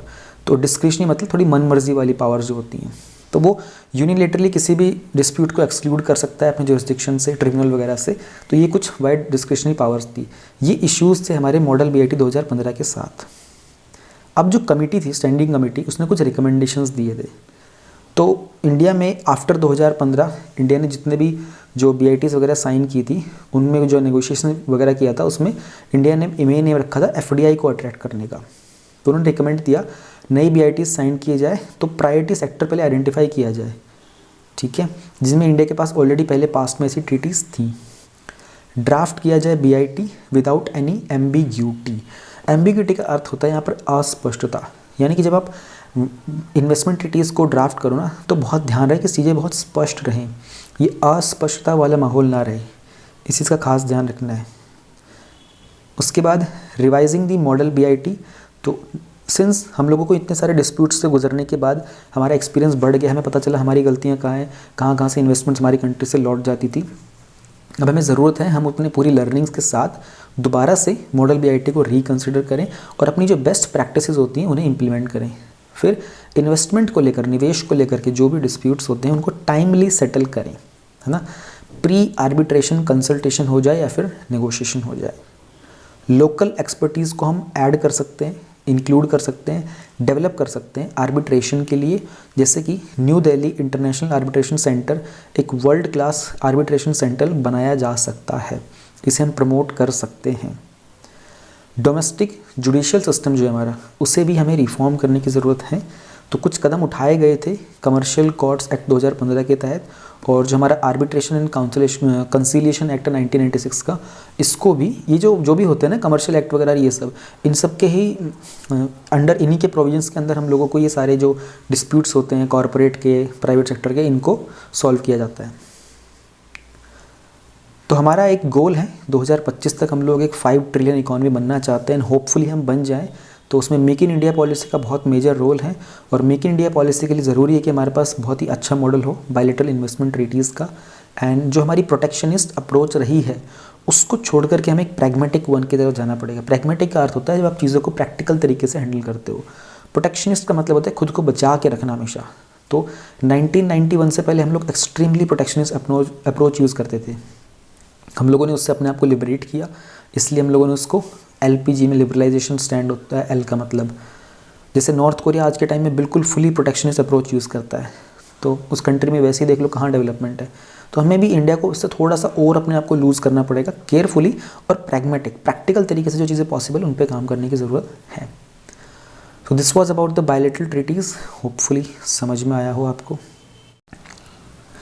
इंटरनेशनल रिलेशंस का थर्ड एंड लास्ट टॉपिक है हमारा इंडिया और रशिया का मिलिट्री कोऑपरेशन। तो रिसेंटली 21 इंडिया रशिया की एक समिट हुई थी। ध्यान रहे समिट के अंदर, समिट मतलब ही होता है अपने आप में पीक। मैं कई बार हर टॉपिक में रिपीट करता हूँ। तो समिट में टॉप के लीडर्स जाते हैं। कॉन्फ्रेंसेस वगैरह होंगी तो उसमें डिपेंड करेगा किसको बुलाया गया है, पर जब समिट्स की बात की जाती है तो वहाँ पर जो उस पर्टिकुलर सेक्शन के, या फिर जैसे अगर डिफेंस की समिट हुई है तो डिफेंस मिनिस्टर जाएंगे। अगर ओवरऑल इंडिया रशिया की समिट होती है, कोई डायलॉग होता है, तो उसमें प्राइम मिनिस्टर जाएंगे। तो ये थोड़ा सा कभी कभी क्या होता है कि मान लो कोई प्रीलिम्स में से क्वेश्चन आए ना, तो इन कीवर्ड से भी हमको क्रैक करना होता है वो। तो दोनों नेशंस ने एक 10 ईयर का डिफेंस कोऑपरेशन साइन किया था। राइट नाउ जो S-400 का एयर डिफेंस सिस्टम जो चल रहा है उसकी जो डिलीवरीज चल रही हैं, ये S-400 क्या होता है इसके बारे में भी जानेंगे नीचे हम लोग। तो इस टॉपिक में हम लोगों को देखना होगा इंडिया रशिया का पूरा डिफेंस और सिक्योरिटी कोऑपरेशन कैसे क्या रहा है, और इस जो पर्टिकुलर 21 वाला एग्रीमेंट ये समिट हुआ है इसमें कौन से कुछ एग्रीमेंट साइन किए गए हैं। एंड S-400 का जो एयर डिफेंस मिसाइल सिस्टम इसके बारे में, एंड डिफेंस और सिक्योरिटी के कोऑपरेशन को लेकर के डायनामिक्स कैसे चेंज हो रहे हैं, और उसके बाद वे फॉरवर्ड। तो ये इजी वाला टॉपिक है। भारत और रूस का जो संबंध रहा है अभी तक का, वो किस सिद्धांतों पर बना हुआ है, वो है म्यूचुअल ट्रस्ट। एक दूसरे के नेशनल इंटरेस्ट को हम लोग रिस्पेक्ट करते हैं, और ऐसा ही बाकी दूसरे भी रीजनल और इंटरनेशनल इश्यूज़ होते हैं वहाँ पर दोनों कंट्रीज एक दूसरे के इंटरेस्ट को रिस्पेक्ट करती हैं। तो 1971 की बात है, तकरीबन 50 साल पहले treaty of peace, friendship and cooperation TPFC sign किया गया था, जहाँ पर, और उसके बाद दोनों स्ट्रेटजिक पार्टनर्स बन गए थे 2000 में। तो 2021 में ही एक बहुत ही मेजर स्टेप लिया गया था, जहाँ पर दोनों कंट्रीज़ ने पहली बार 2+2 डायलॉग किया था। 2+2 डायलॉग के अंदर क्या होता है, दोनों कंट्रीज़ के फॉरेन मिनिस्टर और डिफेंस मिनिस्टर्स आपस में मीटिंग करते हैं। इंडिया के 2+2 dialogues right now US, Japan, Australia और अब रशिया इसमें ऐड हो गया है। ये ध्यान रखिएगा, ये अपडेट आपको मालूम होना चाहिए। इंडिया के 2+2 डायलॉग अभी तक रशिया हो गया, US, Japan and Australia, in countries के साथ होते हैं। तो ये 21 वाला जो रशियन और इंडिया का समिट हुआ, इसमें क्या कुछ एग्रीमेंट साइन किए गए हैं। पहले तो बात ये की गई थी कि जॉइंट प्रोडक्शन करेंगे 6 लाख AK-203 असॉल्ट राइफल्स का। अब ये जो AK होता है, आप लोगों ने AK-47 के बारे में सुना ही होगा। इसमें AK की फुल फॉर्म क्या होती है, हालांकि ये कहीं क्वेश्चन नहीं आएगा आपसे, but just for your curiosity इसको बोलते हैं ऑटोमैट कलाश्निकोवा। ऑटोमैट कलाश्निकोवा। इसमें जो कलाश्निकोवा वर्ड होता है ना, इसका मतलब होता है ऑटोमेटिक राइफल। ये रशियन लैंग्वेज का वर्ड होता है। तो दोनों का ही मिलकर के दोनों कंट्रीज ने डिसाइड किया है कि 6 लाख के आसपास इतने असॉल्ट राइफल्स हम लोग प्रोड्यूस करेंगे जॉइंट प्रोडक्शन में। एंड इकोनॉमिक कोऑपरेशन को लेकर जो बायलैटरल ट्रेड है, जो अभी राइट नाउ उसको $30 बिलियन तक इंक्रीज़ करना है US तक, और 2025 तक इसे हम $50 बिलियन US तक इन्वेस्टमेंट में भी इंक्रीज़ करना चाहेंगे। रिजर्व बैंक ऑफ इंडिया और जो रशिया का बैंक है, उन्होंने कहा है कि वो दोनों मिलकर जो साइबर अटैक्स होते हैं उनके खिलाफ कुछ स्टेप्स लेंगे, कुछ इनिशिएटिव्स लेंगे। दोनों ही कंट्रीज़ ने टेररिस्ट ऑर्गेनाइजेशंस जो होती हैं, ISIS हो गया, अलकायदा हो गया, लश्कर तैयबा हो गया, ड्रग ट्रैफिकिंग बहुत इंपॉर्टेंट हो गया, ऑर्गेनाइज क्राइम हो गया। ड्रग ट्रैफिकिंग हम लोग पढ़ेंगे, इसी नवंबर मंथ की मैगजीन में आएगा। ड्रग एब्यूज़ पढ़ेंगे एक्चुअल में, पर उसमें आपको ड्रग्स वाले टॉपिक के बारे में काफ़ी कुछ जानने को मिलेगा। तो आगे देखते हैं डिफेंस एंड सिक्योरिटी कोऑपरेशन के अंदर। तो डिफेंस के अंदर जो दोनों ही कंट्रीज़ की जो रिलेशनशिप रही है, वो सिर्फ आर्म्स ट्रेड तक ही लिमिटेड नहीं रही है। दोनों ने मिलिट्री और मिलिट्री टेक्निकल कोऑपरेशन में भी काम किया है। दोनों ने ही पास स्पेशल और बहुत ही प्रिविलेज्ड स्ट्रेटेजिक पार्टनरशिप रही है। भारत ने MiG-21 रशिया से खरीदा था जब रशिया उस समय USSR हुआ करता था 1962 में, जो इसको फ्लाइंग कॉफिन भी बोला जाता है। इसके ऊपर आप लोगों ने जो मूवी थी रंग दे बसंती वो आप लोगों ने देखी होगी, उसमें जो राम माधवन का एक्सीडेंट हो जाता है यूजिंग अ MiG-21 ओनली। तो इस पर क्वेश्चन बहुत बार उठाए गए क्योंकि बहुत पुराना हो चुका है। वैसे रशिया से हम लोगों ने जो सुकोई 30 लिया हुआ है वो इंडिया के पास one of the most advanced fighter jet है। 2009 में एक बायलेटरल इंटर गवर्नमेंटल मिलिट्री और टेक्निकल कोऑपरेशन भी साइन किया गया था 10 सालों के लिए। तो आज की डेट में दोनों ही कंट्रीज़ मिलकर के काफ़ी सारे जॉइंट वेंचर चला रहे हैं। जो सबसे मोस्ट पॉपुलर वन है वो है ब्रह्मोस मिसाइल सिस्टम का। अब ब्रह्मोस में आपको ये पता होना चाहिए कि ब्रह्मोस में ब्रह्म जो है ये हमारे इंडिया में जो ब्रह्मपुत्र रिवर है ये उससे मैच करता है। और जो मॉस है ना, sometimes people refer this as की जो रशिया की कैपिटल मॉस्को है वो नहीं, ये रशिया की कैपिटल मॉस्को नहीं है। मॉस्को के ही पास में, यानी कि पूरा जो रशिया का मैप है ना, अगर आप देखोगे उसमें वेस्टर्न रीजन के अंदर एक रिवर बहती है, इसका नाम है मोस्कावा।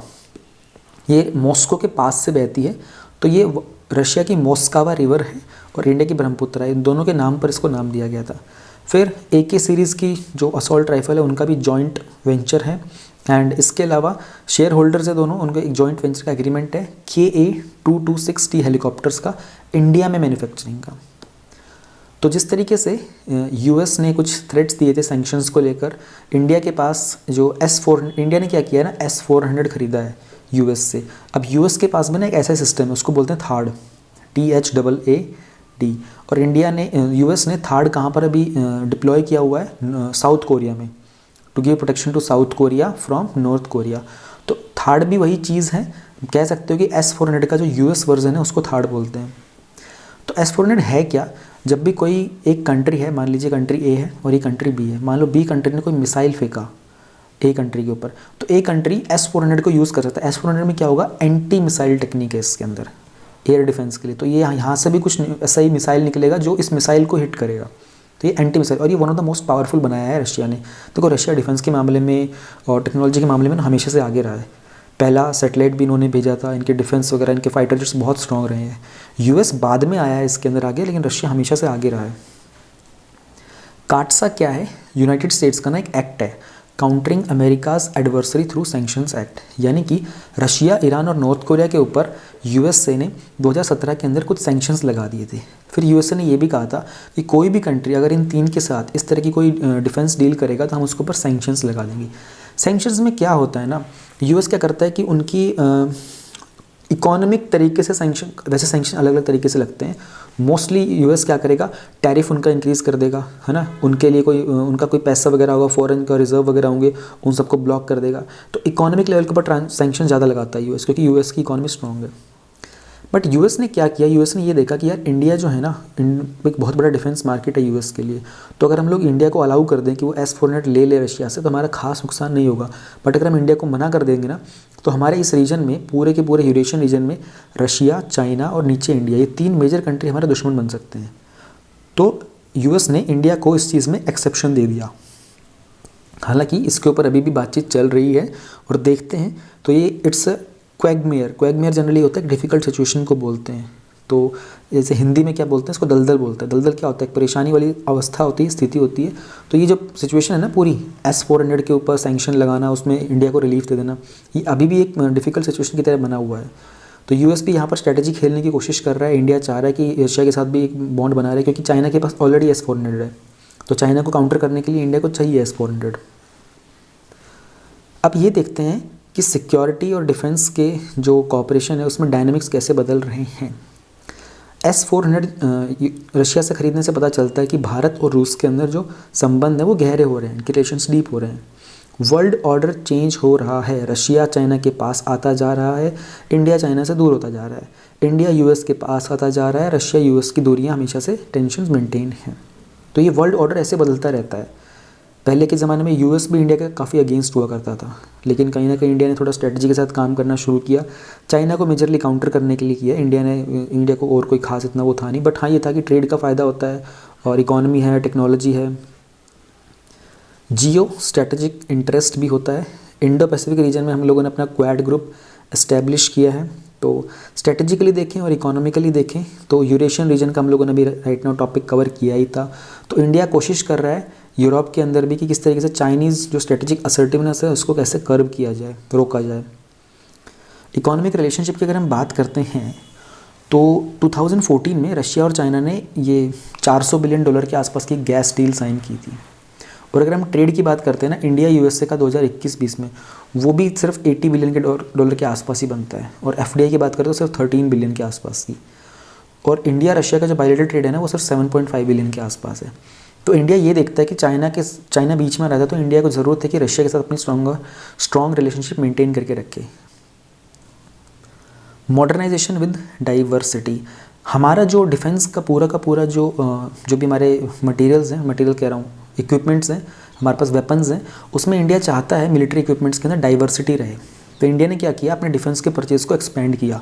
जैसे हम लोगों ने जो रफ़ाल है वो फ्रांस से लिया है, इजराइल से भी हमारे बहुत सारी चीज़ें आती हैं, यूएसए से भी हम लोगों ने बहुत सारी चीज़ें ली हुई हैं, हेलीकॉप्टर्स वगैरह भी लिए हुए हैं। तो 2016 से 20 के अंदर रशिया से हमारा आर्म्स का परचेज जो था वो 49% था। लेकिन अगर हम बात करें 11-15 की तो वो पहले 70% हुआ करता था। तो ये जो सिप्री है जो इंटरनेशनल डिफेंस वगैरह के बारे में बताता है किसकी मिलिट्री कितनी है, उसकी रिपोर्ट में पता चला था। तो इंडिया ने क्या कर दिया, डाइवर्सिफिकेशन कर दिया कि सिर्फ रशिया पर डिपेंडेंट नहीं रहेंगे। कल को हु नोज़ कि रशिया और चाइना की रिलेशनशिप स्ट्रॉन्ग हो जाए और रशिया चाइना के साथ मिलकर इंडिया के अगेंस्ट जा सकता है। देखो यहाँ पर पूरे वर्ल्ड में ना सब नेशनल इंटरेस्ट के लिए काम करते हैं, हु नोज़ कल को क्या हो जाए। तो इंडिया ने कोशिश की कि फ्रांस, इजराइल, यूएसए के साथ अपनी रिलेशनशिप को स्ट्रॉन्ग बना के रखा जाए। और 2014 में क्या देखने को मिला था कि रशिया ने ना पहले अपने ऊपर एक सेल्फ इम्पोज एक्शन लगाया था कि वो पाकिस्तान के साथ आर्म्स सेल, हथियारों का व्यापार नहीं करेगा। लेकिन उन्होंने भी अपनी इंडिया की डाइवर्सिफिकेशन को ध्यान में रखते हुए रशिया ने अपने आप को सेल्फ इम्पोज सेक्शन से हटा दिया था, फ्री कर दिया था रशिया ने खुद को। वे फॉरवर्ड क्या हो सकता है, लेटेस्ट जो डिफेंस कॉपरेशन का पीरियड है अभी हम लोगों ने 2009 में साइन किया था ना, 2011 से और 2020 के लिए। अभी हम लोगों ने लेटेस्ट डिफेंस कॉपरेशन साइन किया 2021 से 2031 के लिए। तो आने वाले फ्यूचर के लिए हम लोगों ने काफ़ी अच्छा कॉपरेशन किया है, लेकिन इसमें भी और सिनर्जी की ज़रूरत है। सिनर्जी का मतलब ये होता है तालमेल बिठाना, दोनों की एनर्जी का सिंक होना। सिंक का मतलब ये होता है एक ही रिदम में, और एनर्जी को दोनों को सिंक करने की ज़रूरत है। तो हमें कॉमन इंटरेस्ट वाली चीज़ देखनी पड़ेंगी। यूरेशियन रीजन हमारे कॉमन इंटरेस्ट का है, आर्कटिक में दोनों कंट्रीज़ का कॉमन इंटरेस्ट है, अफगानिस्तान में दोनों का कॉमन इंटरेस्ट है, कॉमन जिम्मेदारियाँ हैं दोनों की। रेगुलरली हमारे जो नेशनल सिक्योरिटी एडवाइज़र हैं उस लेवल के सिक्योरिटी डायलॉग्स हों इस पूरे मुद्दे के ऊपर, ताकि हमारी स्ट्रैटेजिक अंडरस्टैंडिंग मेंटेन रहे। हमें डिफेंस कॉपरेशन में मेक इन इंडिया के थ्रू अपग्रेड करने की ज़रूरत है, यानी कि हम जॉइंट डेवलपमेंट करें ताकि हमारी जो इंडिजीनियस जो कंपनीज़ है ना उनको भी कुछ काम करने का मौका मिले, और मिलकर प्रोडक्शन करें, को प्रोडक्शन करें वेपन्स का, और खुद की सेल्फ सफिशिएंसीज को भी हम प्रमोट करें। तो इसमें क्या फ़ायदा होगा, मेक इन इंडिया का बहुत अच्छा यूज़ होगा, अपने आप को मॉडर्नाइज कर पाएंगे, और हमारी डिपेंडेंसी जो दूसरे कंट्रीज़ के ऊपर होती है ना वो रिड्यूस होगी, फॉल करेगी। मैन्युफैक्चर करें हम स्पेयर पार्ट्स और लॉजिस्टिक्स पार्ट का सपोर्ट के साथ, तो जॉइंटली मैन्युफैक्चर करने का पॉइंट है। हमारी जो रिलेशनशिप है, जो भी संबंध है, उसको गवर्नमेंट टू गवर्नमेंट से इंक्रीज़ करके फर्दर प्राइवेट और ट्रेड डाइवर्सिटी में इंक्रीमेंट करने ले जाने की ज़रूरत है। We have to work on rule based international order. तो दोनों ही कंट्रीज़ आपस में मिलकर ग्रेटर कोऑपरेशन में जाएं। देखते हैं अभी जो दिसंबर की मैगजीन आएगी ना उसमें शायद दोबारा आएगा इंडिया और रशिया का एक और मुद्दा उठा था अभी यूएन के अंदर, वहाँ पर रशिया ने कहीं ना कहीं इंडिया का सपोर्ट किया था, काफ़ी न्यूज़ में था वो। लेट्स सी वो दिसंबर मंथ की मैगजीन में दोबारा आता है कि नहीं। तो जैसे यूएन के ऊपर दोनों कंट्रीज़ में जब काम करें तो जो P5 हैं, परमानेंट 5 यूएन के सिक्योरिटी काउंसिल में, उसमें रशिया के पास वीटो पावर होती है। रशिया हमेशा इंडिया को सपोर्ट करता है। बाकी ब्रिक्स हो गया, SC हो गया, यहाँ पर भी इवन रिक भी हो गया जो रशिया इंडिया चाइना वाला, यहाँ पर भी इंडिया की ज़रूरत है कि जो इंटरनेशनल ऑर्डर में जो नियम कानून है दोनों आप एक दूसरे के कॉमन इंटरेस्ट के लिए काम करें, और मल्टीपोलैरिटी मल्टीलेटरिज्म को प्रोटेक्ट करें। मल्टीपोलैरिटी का मतलब होता है कि डिस्ट्रीब्यूशन हो जाना पावर का। अगर हम कहते हैं ना पोलराइजेशन का मतलब होता है कि कॉन्सेंट्रेशन ऑफ पावर। जैसे कि अगर हम देखें पूरा का पूरा जो वर्ल्ड मैप हो गया, हमारा वर्ल्ड मैप है, तो अगर हम जाएं इसमें दो हिस्से निकाल लीजिए, ये वेस्टर्न साइड हो गया, ये ईस्टर्न साइड। तो वेस्टर्न साइड के अंदर पोलराइजेशन है, क्यों? क्योंकि वहाँ USA के पास ज़्यादा पावर है, ऊपर कनाडा के पास इतनी स्ट्रेंथ नहीं है, नीचे जो साउथ अमेरिकन कंट्रीज है इतनी स्ट्रेंथ नहीं है, तो USA वहाँ पर पोलराइज करके रखता है। लेकिन अगर हम वहीं पर बात करते हैं ईस्ट वर्ल्ड की, जहाँ पर ऊपर रशिया है, नीचे में इधर चाइना है, फिर इंडिया है और भी बहुत सारी कंट्रीज़ हैं, पावरफुल कंट्रीज़, ये मल्टीपोलरिज्म पोलैरिटी है, तो इसको मेंटेन करके रखना है कि पावर डिस्ट्रीब्यूटेड रहे, कोई एक कॉन्सेंट्रेट ना करे। 3 टॉपिक्स हो गए। अगला न्यूज़ इन शॉर्ट है, छोटे से हैं 2, इसके साथ में कवर कर लेते हैं। 2.4.1 के अंदर कुछ 87,000 के आसपास यूएन के जो पीस कीपर्स हैं उनको बहुत काफ़ी लंबा थ्रेट है कुछ कॉम्प्लेक्स कॉन्फ्लिक्ट के साथ। तो यूएन के जो पीस कीपिंग के चीफ हैं जीन पियरे लैक्रॉइक्स, उन्होंने कहा था कि जो पीस कीपिंग मिशंस होते हैं ना, इनको काफ़ी सारे थ्रेट्स फेस करने को मिल रहे हैं, खासकर लिए बीते 2 से 3 सालों के अंदर। जैसे कि मल्टीपल फैक्टर्स होते हैं कि क्योंकि जिस रीजन्स में ये लोग जाते हैं वहाँ पर ऑलरेडी एथनिक टेंशन्स होती हैं और ऑर्गेनाइज्ड क्राइम भी होता है, इलीगल तरीके से वहाँ एक्सप्लॉयटेशन किया जा रहा होता है रिसोर्सेज का। कन्फ्लिक्ट जो होते हैं उनके लेयर्स बहुत सारे होते हैं, they are multi layered conflicts, ना सिर्फ लोकल हैं और नेशनल है बल्कि रीजनल और ग्लोबल लेवल के कन्फ्लिक्ट्स भी होते हैं जहाँ पर इनको फेस करना पड़ता है। फिर कुछ डिजिटल टेक्नोलॉजीज़ का यूज़ किया जा रहा होता है, फेक न्यूज़ फैलाई जा रही होती है, मिस इन्फॉर्मेशन फैलाई जा रही होती है। पॉलिटिकल और सिक्योरिटी का जो एनवायरनमेंट है वो डिटेरियोरेट हो रहा है, यानी कि वो दिन प्रतिदिन बदतर होता जा रहा है। तो क्या किया जा सकता है कि ये जो यूएन पीस कीपिंग फोर्सेज हैं इनको ज़्यादा इफेक्टिव बनाया जाए। हम मेडिकल सपोर्ट और इक्विपमेंट उनके लिए बढ़ा सकते हैं, यानी कि फंडिंग के थ्रू इनको अच्छी सप्लाईज प्रोवाइड कर सकते हैं। और मोर निब्बल मोबाइल और रिएक्टिव स्पेशली जो हेलीकॉप्टर्स होते हैं, क्योंकि इन लोगों को क्विक रिस्पॉन्स के साथ काम करना पड़ता है। विमेन का पार्टिसिपेशन पीस कीपिंग ऑपरेशन पर हम इंक्रीज़ कर सकते हैं, जो काफ़ी इफेक्टिव रहेगा। डिजिटली ट्रांसफॉर्मेशन के अंदर इनको बेटर कम्युनिकेशन के इक्विपमेंट्स दिए जा सकते हैं ताकि मिस इन्फॉर्मेशन को अच्छे से काउंटर कर सकें। यूएन पीस कीपिंग क्या होता है आप लोगों को ऑलरेडी पता होगा, यूनाइटेड सिक्योरिटी काउंसिल से इसको मैंडेट मिलता है और ये पुलिस की तरह काम करते हैं जो भी इनके यूएन के जो मेंबर स्टेट्स होते हैं उनके लिए। और 3 इनके बेसिक प्रिंसिपल होते हैं, कंसेंट ऑफ पार्टीज़ यानी कि जो भी उसके मेंबर्स हैं उनकी सहमति होना, इम्पार्शियलिटी होना, किसी के साथ कोई भेदभाव ना करना, and non use of force accept in self defence, जब तक इनको अपने बचाव की ज़रूरत ना हो तब तक ये फोर्स का यूज़ ना करेंगे। 2.4.2 में बात की जाती है, इंडिया और यूएसए ने एक transitional approach on equalisation levy एक एग्रीमेंट है उस पर साइन किया है। इक्वलाइजेशन लेवी का अर्थ होता है डिजिटल टैक्स, जैसे गूगल हो गया, अमेज़ॉन हो गया, इन सब की भी सब डिजिटल कंपनीज होती हैं, इनके ऊपर एक टैक्स लगाया जाता है, ठीक है। जैसे यूरोपियन यूनियन के अंदर उसको गाफा बोला जाता है, गूगल, अमेज़ॉन, फेसबुक और एप्पल के ऊपर इस तरीके से। तो इंडिया और यूएस ने एक पैक्ट, एक समझौता साइन किया है for the transition from EL. तो सेटलमेंट जो है बेसिकली इस लाइंस के ऊपर है कि कुछ unilateral measures compromise among UK, US, France, Italy, Spain and with US. तो बेसिकली पॉइंट ये ना, इक्वलाइजेशन लेवी का जो कॉन्सेप्ट था ये 2016 में आया था कि जो फॉरेन फर्म्स होते हैं, जो विदेशी कंपनियां होती हैं ना, जिनकी इंडिया में परमानेंट एस्टेब्लिशमेंट्स नहीं है, जैसे अमेज़ॉन, गूगल हो गया, इनके ऊपर कुछ टैक्स लगाए जाएँ। फिर बाद में यूनाइटेड स्टेट्स ने कुछ इन्वेस्टिगेशन किया और उनको पता चला कि जो ये डिजिटल टैक्सेस का कॉन्सेप्ट अडॉप्ट किया गया है ना ऑस्ट्रिया, इंडिया, इटली, यूके के द्वारा, इससे यूएस की डिजिटल कंपनीज़ के खिलाफ काफ़ी भेदभाव किया जा रहा है, उनके साथ हम लोग डिस्क्रिमिनेशन कर रहे हैं। तो अक्टूबर 2021 में, अभी रिसेंट की बात है, 136 कंट्रीज़ ने इंडिया के साथ मतलब इंडिया भी उसमें था, तो इन्होंने क्या किया, एग्रीमेंट कर दिया कि एक मिनिमम कॉर्पोरेट टैक्स लगा देते हैं 15% का, सबके ऊपर फिक्स। कोई ये नहीं कि एक कंट्री 10% लगा रही है, एक 20 लगा रही है, एक 30 लगा रही है, तो उसमें उनके साथ कंपनीज के साथ ना बहुत सारा डिस्क्रिमिनेशन हो रहा था। तो उन्होंने कहा कि कॉमन लगा दो, एक मिनिमम कॉर्पोरेट टैक्स रेट लगा दो 15% का।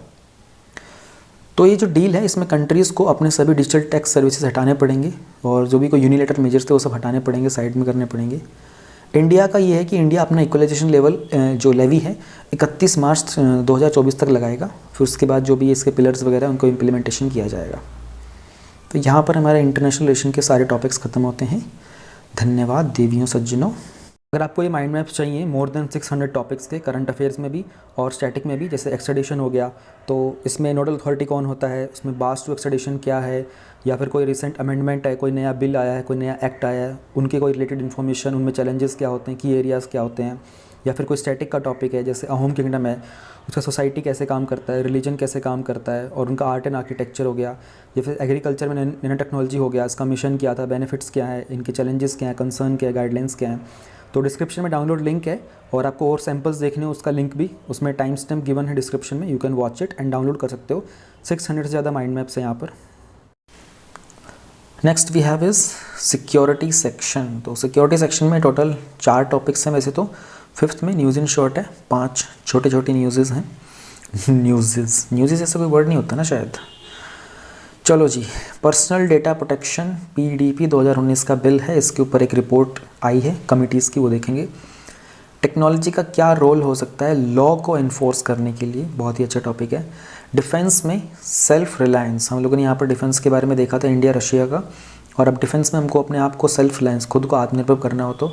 एंड ड्रग्स ट्रेड, ये जो ड्रग्स ट्रेड वाला टॉपिक है ना, ये आप देखोगे अभी जो अक्टूबर मंथ की मैगजीन थी ना, उसमें भी आया था ये। हालांकि इसमें थोड़ा सा डिफरेंस है, तो we can skip this topic, but don't worry, we will cover this topic here also. तो ये इस बार रहा है न्यूज़ में। लेट्स सी, देखते हैं ये जनवरी 2022 में जो भी मेंस का एग्ज़ाम होगा उसमें आता है कुछ ड्रग्स वगैरह का नहीं, क्योंकि इस साल में आई थिंक 3 या 4 बार आया है। Okay, let's move to the topic. Page number 48 है ना, तो ये 49 के आसपास मिलेगा, 48, 49, 50 पे मिला है। ठीक है जी। सिक्योरिटी सेक्शन का पहला टॉपिक है personal data protection. Joint parliamentary committee है, उन्होंने फाइनलाइज कर दिया है जो ड्राफ्ट रिपोर्ट थी पर्सनल डेटा प्रोटेक्शन बिल 2019 की। देखो, जॉइंट पार्लियामेंट्री कमेटीज़ जो होती हैं ना, ये एडहॉक कमेटीज़ होती हैं, राइट। एडहॉक का मतलब होता है कि इसको किसी पर्टिकुलर पर्पज़ के लिए बनाया जाता है, जब उसका पर्पज़ ख़त्म तो इनको डिसॉल्व कर दिया जाता है। हिस्ट्री में ऐसी बहुत मेजर जॉइंट पार्लियामेंट्री कमेटीज़ बनी हुई, आप लोगों को याद होगा बोफोर्स को लेकर, और ये जो हर्षद मेहता केस हुआ था ना, हम लोगों ने वो एक वेब सीरीज़ आई थी सोनी पर, स्कैम 1992 वाला, ऐसा कुछ था ना, मुझे नाम याद नहीं है, पर हर्षद मेहता आप लोगों को पता होगा। तो हर्षद मेहता को लेकर भी एक जॉइंट पार्लियामेंट्री कमेटी बनाई गई थी, NRC को लेकर बनाई गई थी। अब ये जो 2G वाला जो हुआ था मुद्दा, उसको लेकर भी बनाई गई थी। तो ये कमेटीज़ बनती रहती हैं, जब काम ख़त्म तो डिसॉल्व कर देते हैं। तो पर्सनल डेटा को प्रोटेक्ट करने के लिए भी बनाई गई थी, एंड उसने अपनी एक रिपोर्ट दी है। उन्होंने कहा कि ये जो डेटा प्रोटेक्शन बिल है ना, ये पहली बार मतलब 2019 में लाया गया था, फिर इसको कमेटी के पास भेज दिया गया था। एंड जो प्रोविजंस हैं इस बिल के, वो रिकमेंडेशंस आई थी एक जस्टिस BN श्री कृष्ण की। उन्होंने कहा था कि पर्सनल डेटा के प्रोटेक्ट करने के लिए एक बिल लाया जाए। तो फिर बिल दिया गया था, फिर इस कमेटी को रिपोर्ट देने के लिए कुछ एक्सटेंशन भी दिया गया था। हमारे लिए ना ये 2 चीज़ें जाननी एक्सट्रीमली इंपॉर्टेंट है। इस टॉपिक में हमें अगर आगे बढ़ना है ना, हमें ये पता होना चाहिए पर्सनल डेटा क्या होता है और ये नॉन पर्सनल डेटा क्या होता है। यहाँ पर ये डिफरेंस क्लियर हो गया ना अगर हमारा, तो हम आगे पूरा टॉपिक ऐसा है कि आप आराम से पढ़ के समझ जाओगे। यहाँ पर सारा की है इस टॉपिक का, तो इसको समझने की कोशिश करते हैं। डेटा हमारा 2 तरीके का हो सकता है, पर्सनल जो हमारा खुद का है यानी कि अपना निजी है, और नॉन पर्सनल जो हमारा अपना निजी नहीं है। जैसे कि देखते हैं, पर्सनल डेटा के अंदर कुछ कैरेक्टरिस्टिक्स होंगे, कुछ ट्रेट्स होंगे, एट्रीब्यूट्स होंगे हमारी आइडेंटिटी के, जो किसी इंडिविजुअल को आइडेंटिफाई करने में मदद करेंगे। ठीक है, जैसे अगर मैं ही अपनी बात करूँ, मेरा नाम, मेरा फ़ोन नंबर, मेरी ईमेल ID, मेरा डेट ऑफ बर्थ, मेरी बॉडी का वेट, हाइट, इस तरह की चीज़ें, मेरा DNA, मेरा ब्लड ग्रुप, ये चीज़ें मेरे पर्सनल डेटा में काउंट होता है। नॉन पर्सनल के अंदर क्या होगा, कुछ एग्रीगेटेड डेटा होगा जिसके थ्रू आप इंडिविजुअल को आइडेंटिफाई नहीं कर पाओगे। ठीक है, जैसे सड़क के ऊपर बहुत सारे ड्राइवर्स हैं, उनकी लोकेशन चल रही है, उसमें आप इंडिविजुअल को आइडेंटिफाई नहीं कर सकते, ऑलराइट। और काफ़ी तरीके ऐसा डेटा और भी होता है, आगे हम जब आगे बढ़ते चले जाएंगे। तो पर्सनल वाले पॉइंट को याद रखिए कि ये जो बिल है ना, ये पर्सनल डेटा को प्रोटेक्ट करने के लिए, क्योंकि यहाँ पर बात आती है प्रिवेसी को लेकर, जो गोपनीयता बनाए रखनी होती है ना, उसको लेकर बात आती है। प्रिवेसी वाला टॉपिक भी हल्का सा टच करेंगे। और आप लोगों को मालूम होगा अभी जो 2021 में प्रीलिम्स हुआ था UPSC का, उसमें राइट टू प्रिवेसी वाला क्वेश्चन आया भी था पॉलिटी सेक्शन में। डेटा प्रोटेक्शन को लेकर इसमें कुछ नीतियां बनाई गई हैं, पॉलिसीज़ हैं, कुछ प्रोसीजर हैं, कुछ तरीके डिफाइन गए हैं कि कैसे किसी भी इंडिविजुअल की जो प्रिवेसी होती है उसमें कम से कम दखलंदाजी की जाए, इंट्रूजन कम से कम होना चाहिए, मिनिमम होना चाहिए। तो इस बिल के थ्रू डेटा प्रोटेक्शन से ये एश्योर किया जाता है कि जो डेटा है वो करप्ट ना हो और सिर्फ ऑथराइज्ड पर्पज़ के लिए ही उसको यूज़ किया जाए। यानी कि जो भी उस डेटा को एक्सेस कर रहा है आपसे, वो अपने उसको जो भी पर्पज़ के लिए यूज़ कर रहा है उसमें एक अथॉरिटी है, कोई इस पर निगरानी रख रहा है। ब्रॉडली 3 तरह की अप्रोच होती हैं डेटा को प्रोटेक्शन करने के लिए जो एग्जिस्ट करती हैं। US एक लेज़े फेयर अप्रोच यूज़ करता है। लेज़े फेयर अप्रोच के अंदर क्या होता है कि मिनिमम गवर्नमेंट का इंटरफेरेंस होता है, गवर्नमेंट कम से कम इंटरफेयर करती है और इंडिविजुअल सोसाइटी वगैरह के वेलफेयर वगैरह को लेकर के। एक यूरोपियन यूनियन का भी होता है जहाँ पर उनको एक जनरल डाटा प्रोटेक्शन रेगुलेशन 2018 का होता है जो उनके पर्सनल डेटा को लेकर हर तरह की चीज़ों से डील करता है। चाइना का भी एक अप्रोच होता है, नेशनल सिक्योरिटी रिस्क को ध्यान में रख के ही वो अपने डेटा के प्रोटेक्शन के लिए कुछ मेथड्स प्रोवाइड करते हैं। पर्सनल डेटा को प्रोटेक्ट करने की ज़रूरत क्या है? देखो, डिजिटल इकोनॉमी का समय चल रहा है, ठीक है, और डेटा में पावर होती है। आपको ये भी पता होना चाहिए पहले, फैक्ट्स से बनता है डेटा, ठीक है, डेटा से बनती है इन्फॉर्मेशन, इन्फॉर्मेशन से निकलती है नॉलेज, और नॉलेज से निकलती है फिर विजडम। ये एक वो होता है प्रोसेस पूरा का पूरा। तो डिजिटल इकोनॉमी को पूरी की पूरी को ट्रांसफॉर्म करने के लिए ये डेटा बहुत इंपॉर्टेंट चीज़ होती है।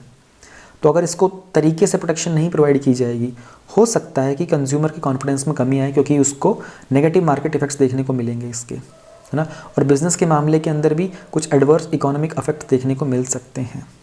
Data is a new currency. कुछ एक्सपर्ट्स ने ये भी कहा है कि जो वर्ल्ड वॉर 3 होगा ना, it will be on data. ये काफ़ी लोगों ने प्रेडिक्ट किया हुआ है कि डेटा के ऊपर ही होगा वर्ल्ड वॉर 3। तो आज के ज़माने की नई करेंसी के तरीके से इसको ट्रीट किया जाता है डेटा को। तो यूज़र जनरेटेड डेटा जो इंक्रीज़ होता जा रहा है, और इंडस्ट्रियल वैल्यू बहुत बढ़ गई है इसकी, एक्सपोनेंशियल तरीके से इसकी वैल्यू बढ़ती जा रही है। तो इसलिए बहुत इंपॉर्टेंट हो जाता है कि गवर्नमेंट की बॉडीज़ कुछ इंपॉर्टेंट स्टेप्स लें, इंश्योर करें कि ये जो डेटा है बहुत अच्छे से सिक्योर और मेंटेन किया जाए।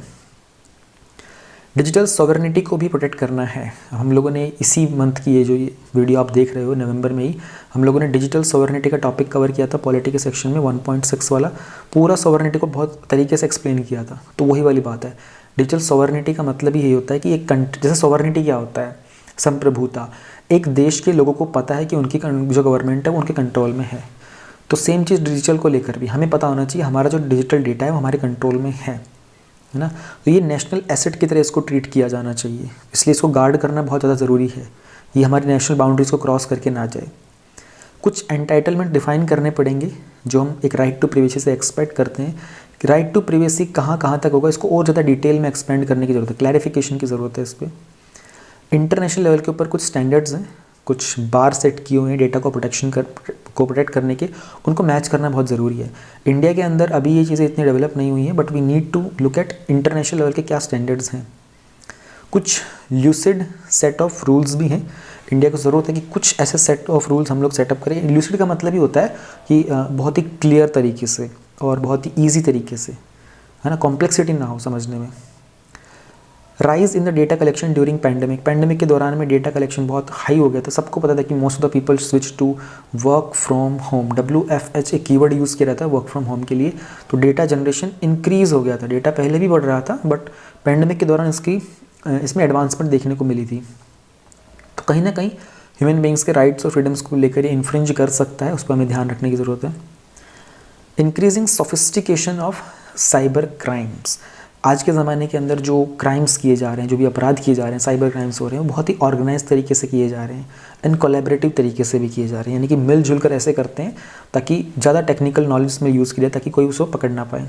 तो जितना डेटा जनरेट हो रहा है इंटरनेट के ऊपर, जो नई नई टेक्नोलॉजीज़ आ रही हैं, आर्टिफिशियल इंटेलिजेंस आ रहा है, IoT आ रहा है, बिग डेटा आ रहा है, इससे बहुत डर है कि कल को इस डेटा को अब्यूज़ करने के लिए यूज़ किया जा सकता है, किसी भी तरीके का कोई मिसयूज़ हो सकता है इस डेटा का। भारत के अंदर डेटा को प्रोटेक्ट करने के लिए क्या कुछ नियम कानून हैं? हमारे पास कोई अपने डेडिकेटेड लीगल फ्रेमवर्क नहीं है, कोई कॉम्प्रिहेंसिव ऐसा लॉ हमारे पास नहीं है कि हम किसी तरीके का डिसाइड करेंगे। राइट टू प्राइवेसी है, लेकिन इसको बहुत रिसेंटली ही इसको फंडामेंटल राइट रिकॉग्नाइज किया गया था। तो जस्टिस KS पुट्टास्वामी का एक जो स्टेटमेंट था उसमें हम लोगों ने इसको प्राइमरीली आर्टिकल 21 के अंडर राइट टू प्राइवेसी को हमने कंसिडर किया था। सेक्शन 43A जो है इंफॉर्मेशन टेक्नोलॉजी एक्ट 2000 का, अब उसके अंदर हम लोगों ने बात तो की है कि हम लोग किसी भी तरीके का कॉर्पोरेट एंटिटीज़ का जो डेटा होगा उसको मिसयूज़ नहीं करेंगे, बट ध्यान रहे यहाँ पर इसमें हम लोगों ने कॉर्पोरेट एंटिटीज़ वाले की बात की थी। फिर कुछ दूसरे भी एक्ट है हमारे पास, consumer protection act is there, copyrights act is there, इन सब के अंडर भी कि किस तरीके से हम लोग अपनी पर्सनल इन्फॉर्मेशन को प्रोटेक्ट कर सकते हैं। ये अभी तक भारत के द्वारा लिए गए कुछ कदम है, इसलिए जो बिल है ना PDP वाला, ये 2019 से पेंडिंग है, ये इसलिए लेके आना चाह रहे हैं। हमारे पास राइट नाउ कोई डेडिकेटेड लीगल फ्रेमवर्क नहीं है, लीगल मतलब कोई ऐसा कानूनी ढांचा नहीं है, फ्रेमवर्क ढांचे को बोलते हैं, ढांचा सांचा जो भी आपको सही लगे। तो डेटा को प्रोटेक्ट जब करने जाते हैं इंडिया में तो प्रॉब्लम कहाँ कहाँ आती है, चैलेंजेस, इश्यूज़ कहाँ पर हैं। भारत के पास अपना कोई कॉम्प्रिहेंसिव लेजिस्लेशन नहीं है, तो हर तरीके से जिस डिपार्टमेंट में होता है उस डिपार्टमेंट को अपना कुछ प्राइमरीली कुछ डिफ़ाइन करना पड़ता है डेटा को प्रोटेक्ट करने के लिए। तो ऑलरेडी जो एग्जिस्ट कर रहे हैं वो सेक्टोरल है इसलिए नेचर के अंदर। फिर हमारी कैपेबिलिटी, हमारी क्षमता भी कम है इस चीज़ को लेकर के, क्योंकि मोस्टली जो डेटा होता है इसके अंदर जो स्टोरेज कंपनीज़ का होता है वो अब्रॉड होता है, हम लोगों ने बात की थी ना, जैसे गूगल हो गया, अमेज़ॉन हो गया, फेसबुक हो गया, एप्पल हो गया, तो जनरली जो डेटा होता है वो दूसरी कंट्रीज़ में स्टोर होता है, तो वो डेटा को एक्सपोर्ट कर देते हैं। तो इंडियन लॉज उस डेटा में उस कंट्री में वहाँ पर अप्लाई नहीं हो सकते, तो ये भी एक प्रॉब्लम है हमारी कैपेबिलिटी। इसलिए आरबीआई का स्टेटमेंट आया था और ये इस पर भी काम किया जा रहा है कि जो डेटा लोकलाइजेशन को, ये पूरा का पूरा टॉपिक है। अच्छा, डेटा लोकलाइजेशन के ऊपर मैंने माइंड मैप प्रिपेयर किया था, हाँ मुझे याद आ गया। मल्टीपल प्राइवेट प्लेयर्स हैं इन्वॉल्व हैं इस डेटा डायनेमिक के अंदर, तो मल्टीपल जब लोग होंगे तो बहुत डिफ़िकल्टी होती है कि यूनिफॉर्म प्रोटेक्शन का फ्रेमवर्क बनाने के लिए। तो and because of the veracity of volume of data in technology driven world, यहाँ पर जो वर्ड वेरासिटी है ना, इसका मतलब समझ में आया तो पूरे सेंटेंस का अर्थ समझ में आ जाएगा। वेरासिटी का मतलब होता है कि हैबिट ऑफ बीइंग ट्रुथफुल, ठीक है। तो डिजिटल टेक्नोलॉजी का जो पूरा वर्ल्ड है ना, यहाँ पर ट्रांसपेरेंसी बहुत ज़्यादा होती है ना, तो इसलिए मिलियंस ऑफ पॉसिबल जो बिलियंस ऑफ डेटा होता है ना, इसको हैंडल करने में थोड़ी प्रॉब्लम भी होती है, क्योंकि बहुत सारा सेंसिटिव डेटा भी होता है with respect to individual, organisation, government etcetera. ये थोड़ा याद रख सकते हैं आप, यहाँ पर अच्छा एग्जांपल है डेल टेक्नोलॉजी। डेल के कंप्यूटर्स वगैरह आते हैं, लैपटॉप्स आते हैं, कीबोर्ड माउस सब आते हैं। तो उनका एक सर्वे था, उन्होंने कहा था कि 66 जो रेस्पोंडेंट्स थे इंडिया के अंदर, वो बहुत कंसर्न है इस बात को लेकर कि जो उनका एग्जिस्टिंग डेटा के जो प्रोटेक्शन है ना, वो सफिशिएंट नहीं है। नहीं, उनका जो पहले से डेटा जो ऑलरेडी अवेलेबल है वो सफिशिएंट नहीं है उसकी प्रोटेक्शन, तो उसमें बहुत सारा मालवेयर और रैंसमवेयर के थ्रेट्स भी हो सकते हैं। और 74 लोगों ने एग्री किया था कि उन्होंने अपना जो डेटा का एक्सपोजर है उनका इंक्रीज़ हुआ है फ्रॉम साइबर थ्रेट के कारण, और स्पेशली जो लोग वर्क फ्रॉम होम कर रहे हैं उनके जो डेटा होता है उसमें एक्सपोजर में इंक्रीमेंट देखने को मिला था। कंट्री के अंदर हम किन सिद्धांतों पर, प्रिंसिपल का मतलब होता है यहाँ पर सिद्धांत, डेटा प्रोटेक्शन प्रोवाइड करेंगे। तो डेटा प्रोटेक्शन का जो फ्रेमवर्क है वो कुछ 7 सिद्धांतों पर बेस्ड होगा हमारा। अब मैं इनको बहुत डिटेल में नहीं पढ़ूंगा क्योंकि मैं कीवर्ड ही पढ़ूंगा, और आप कीवर्ड को ही अपना मेंस के आंसर राइटिंग के लिए नोट कीजिएगा यहाँ पर, क्योंकि आप समझ जाएंगे, इसमें ऐसा कुछ नहीं होगा। कोई भी बच्चा जिसने पहली बार भी, अगर आप सिविल सर्विस की प्रिपरेशन के लिए फर्स्ट टाइम करंट अफेयर सुन रहे हो तो भी आपको ये पार्ट समझ में आ जाएगा। वो कह रहा है टेक्नोलॉजी का एग्नोस्टिसिज्म। अब यहाँ पर आपको एग्नोस्टिसिज्म वर्ड समझ में आ गया तो आप समझ जाएंगे। एग्नोस्टिसिज्म का अर्थ होता है कि एग्जिस्टेंस ऑफ गॉड अननोन और अननोएबल, ठीक है। अब पॉइंट यही है कि जो भी हम कानून बनाएंगे ना वो एग्नोस्टिक होना चाहिए, है ना, यानी कि वो इतना फ्लेक्सिबल होना चाहिए। जैसे भगवान को लेकर के हमारे क्या होता है ना कि यार है या नहीं, पर हमें भरोसा नहीं होता है, हम कहते हैं हाँ है, पर हमें पता नहीं कैसे, अननोन है। तो ऐसे हम जब एक्ट को बनाएंगे हम ये कहेंगे कि एक्ट में इतनी प्रोटेक्शन प्रोवाइड की जाएगी, पर हमें पता नहीं क्या खतरा हो सकता है कल को, तो हमें उसको थोड़ी फ्लेक्सिबिलिटी देनी पड़ेगी, क्योंकि IT जो है ना, टेक्नोलॉजी इवॉल्व करती रहती है, ये बहुत ज़्यादा डायनेमिक है। तो we need to provide that flexibility to it. किस तरीके से इसके जो स्टैंडर्ड्स वगैरह होंगे। हॉलिस्टिक एप्लीकेशन समझ में आ रहा होगा। इन्फॉर्म्ड कंसेंट, यहाँ पर कंसेंट का मतलब होता है सहमति, ठीक है, कि आपका जो डेटा किसी पर्टिकुलर यूज़ के लिए, आप किसी काम के लिए यूज़ किया जाएगा तो उसमें आपकी कंसेंट होना चाहिए, आपको इन्फॉर्म किया जाए, आपसे कंसेंट लिया जाए, आपकी सहमति हो।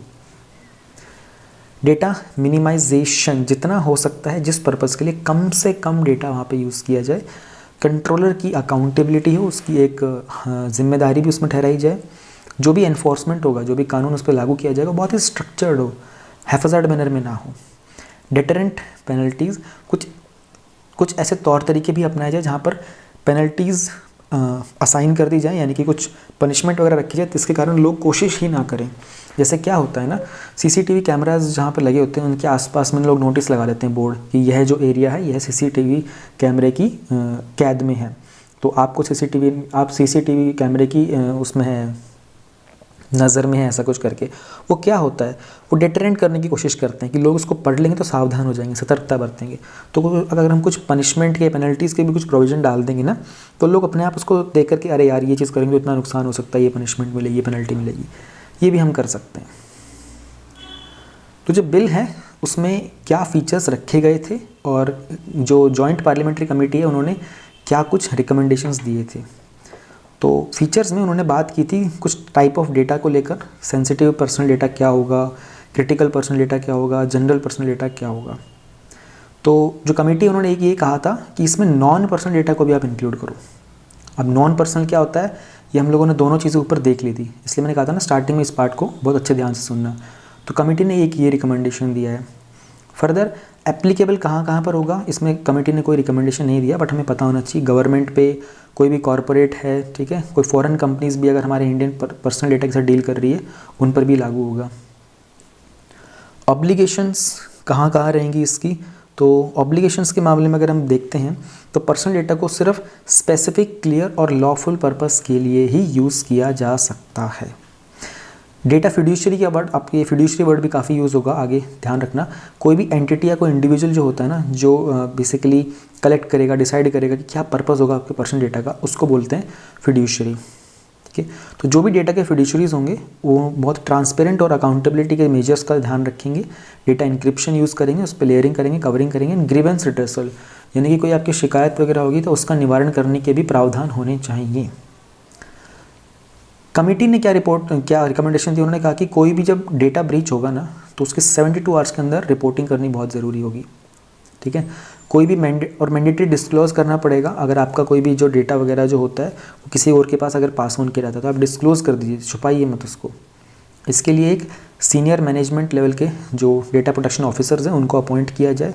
कुछ एडिशनल कंप्लायंस हो कंपनीज़ के लिए जो बच्चों के डेटा के साथ डील करेंगी, ये भी बहुत अच्छा पॉइंट इन्होंने सजेस्ट किया।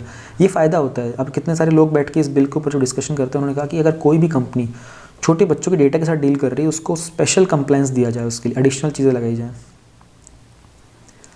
तो right of the data principle, अभी डेटा प्रिंसिपल कौन होता है, ये वो इंडिविजुअल होता है जिसका डेटा कलेक्ट किया जा रहा है। जैसे अगर मैं हूँ, मेरा डेटा कहीं कलेक्ट किया जा रहा है तो मैं डेटा प्रिंसिपल हूँ, ऑलराइट। और जो डेटा कलेक्ट कर रहा है वो कौन है, वो डेटा फिड्यूशरी है। ये कीवर्ड्स बहुत बहुत महत्वपूर्ण होते हैं, याद रखिएगा इनको। आसान है बट इम्पॉर्टेंस ज़्यादा होती है। तो डेटा प्रिंसिपल के अंदर क्या कुछ आपका राइट होगा, you can obtain conformation from the fiduciary, ठीक है, कि आपका पर्सनल डेटा प्रोसेस किया है या नॉन पर्सनल, ये आप कन्फर्मेशन ले सकते हो। आप रेस्ट्रिक्ट भी कर सकते हो, ठीक है, आपका जो डेटा डिस्क्लोज किया जा रहा है पर्सनल डेटा फिड्यूशरी के द्वारा, आप उसको रोक सकते हो, डिस्क्लोज ना होने दे सकते हो। प्लस में आपके पास एक राइट टू बी फॉरगॉटन है। राइट टू फॉरगॉटन में क्या होगा कि आपका पर्सनल डेटा इरेज कर दिया जाएगा उसको ऑनलाइन पब्लिश होने से, ये भी एक चीज़ होती है। अब कमेटी ने इस पर क्या रिकमेंडेशन दिया, उन्होंने कहा ये सेक्शन में कुछ भी चेंजेस करने की ज़रूरत नहीं है पर्सनल डेटा वगैरह को लेकर। तो मतलब ऐसा होना चाहिए बस पर्सनल डेटा बिना कंसेंट के ना लिया जाए, ठीक है। हालांकि कुछ गवर्नमेंट के अगर बेनिफिट्स वगैरह प्रोवाइड करने होते हैं उसमें लाइसेंस, सर्टिफिकेट्स वगैरह जो होंगे इन सब के लिए ध्यान रखा जाए, क्योंकि वो तो गवर्नमेंट तो करेगी ना, आपको बेनिफिट देने के लिए कुछ तो प्रूफ मांगेगी। सोशल मीडिया इंटरमीडिएट्स के अंदर तो जनरली जो नंबर ऑफ़ यूज़र्स होते हैं अगर उसका एक नोटिफाइड थ्रेशोल्ड पहुँच चुका है तो उसमें ये होता है कि ज़्यादा, मतलब जैसे फेसबुक ही हो गया ना, इंस्टाग्राम हो गया, इन पर बहुत तरह हाई नंबर ऑफ़ यूज़र्स होते हैं। तो इस केसेस के अंदर क्या हो सकता है कि नंबर ऑफ़ यूज़र्स के कारण वो कुछ ऐसा यूज़ कर सकते हैं, डेटा का मिसयूज़ कर सकते हैं आपके, जो इलेक्शन को कहीं ना कहीं मैनिपुलेट कर सकता है ना। तो इसमें जो कमेटी है उन्होंने कहा था कि कोई भी सोशल मीडिया प्लेटफॉर्म को बिल्कुल भी अलाउ नहीं करेंगे ऑपरेट करना अनटिल और अनलेस उसकी पेरेंट कंपनी जो है उसका ऑफिस इंडिया में सेटअप हो ना हो। उनका पेरेंट कंपनी का ऑफिस ज़रूर होना चाहिए, ठीक है। जो भी सोशल मीडिया के प्लेटफॉर्म्स होते हैं वो जो इंटरमीडिएट्स की तरह एक्ट नहीं करते, उनको पब्लिशर के तौर पर एक्ट किया जाए। पब्लिशर मान लिया जैसे न्यूज़पेपर ही होता है, हिंदू हो गया, क्या है पब्लिशर है ना, तो उस लेवल पर उनको ट्रीट किया जाएगा। तो अगर कोई मिसयूज़ होगा तो उनको जिम्मेदार ठहराया जा सकता है। फिर एक स्टैट्यूटरी मीडिया रेगुलेटरी अथॉरिटी, कानून के तौर पर एक मीडिया को रेगुलेट करने के लिए एक अथॉरिटी को भी सेटअप किया जाएगा जो प्रेस काउंसिल ऑफ इंडिया के लाइन्स पर बनेगा।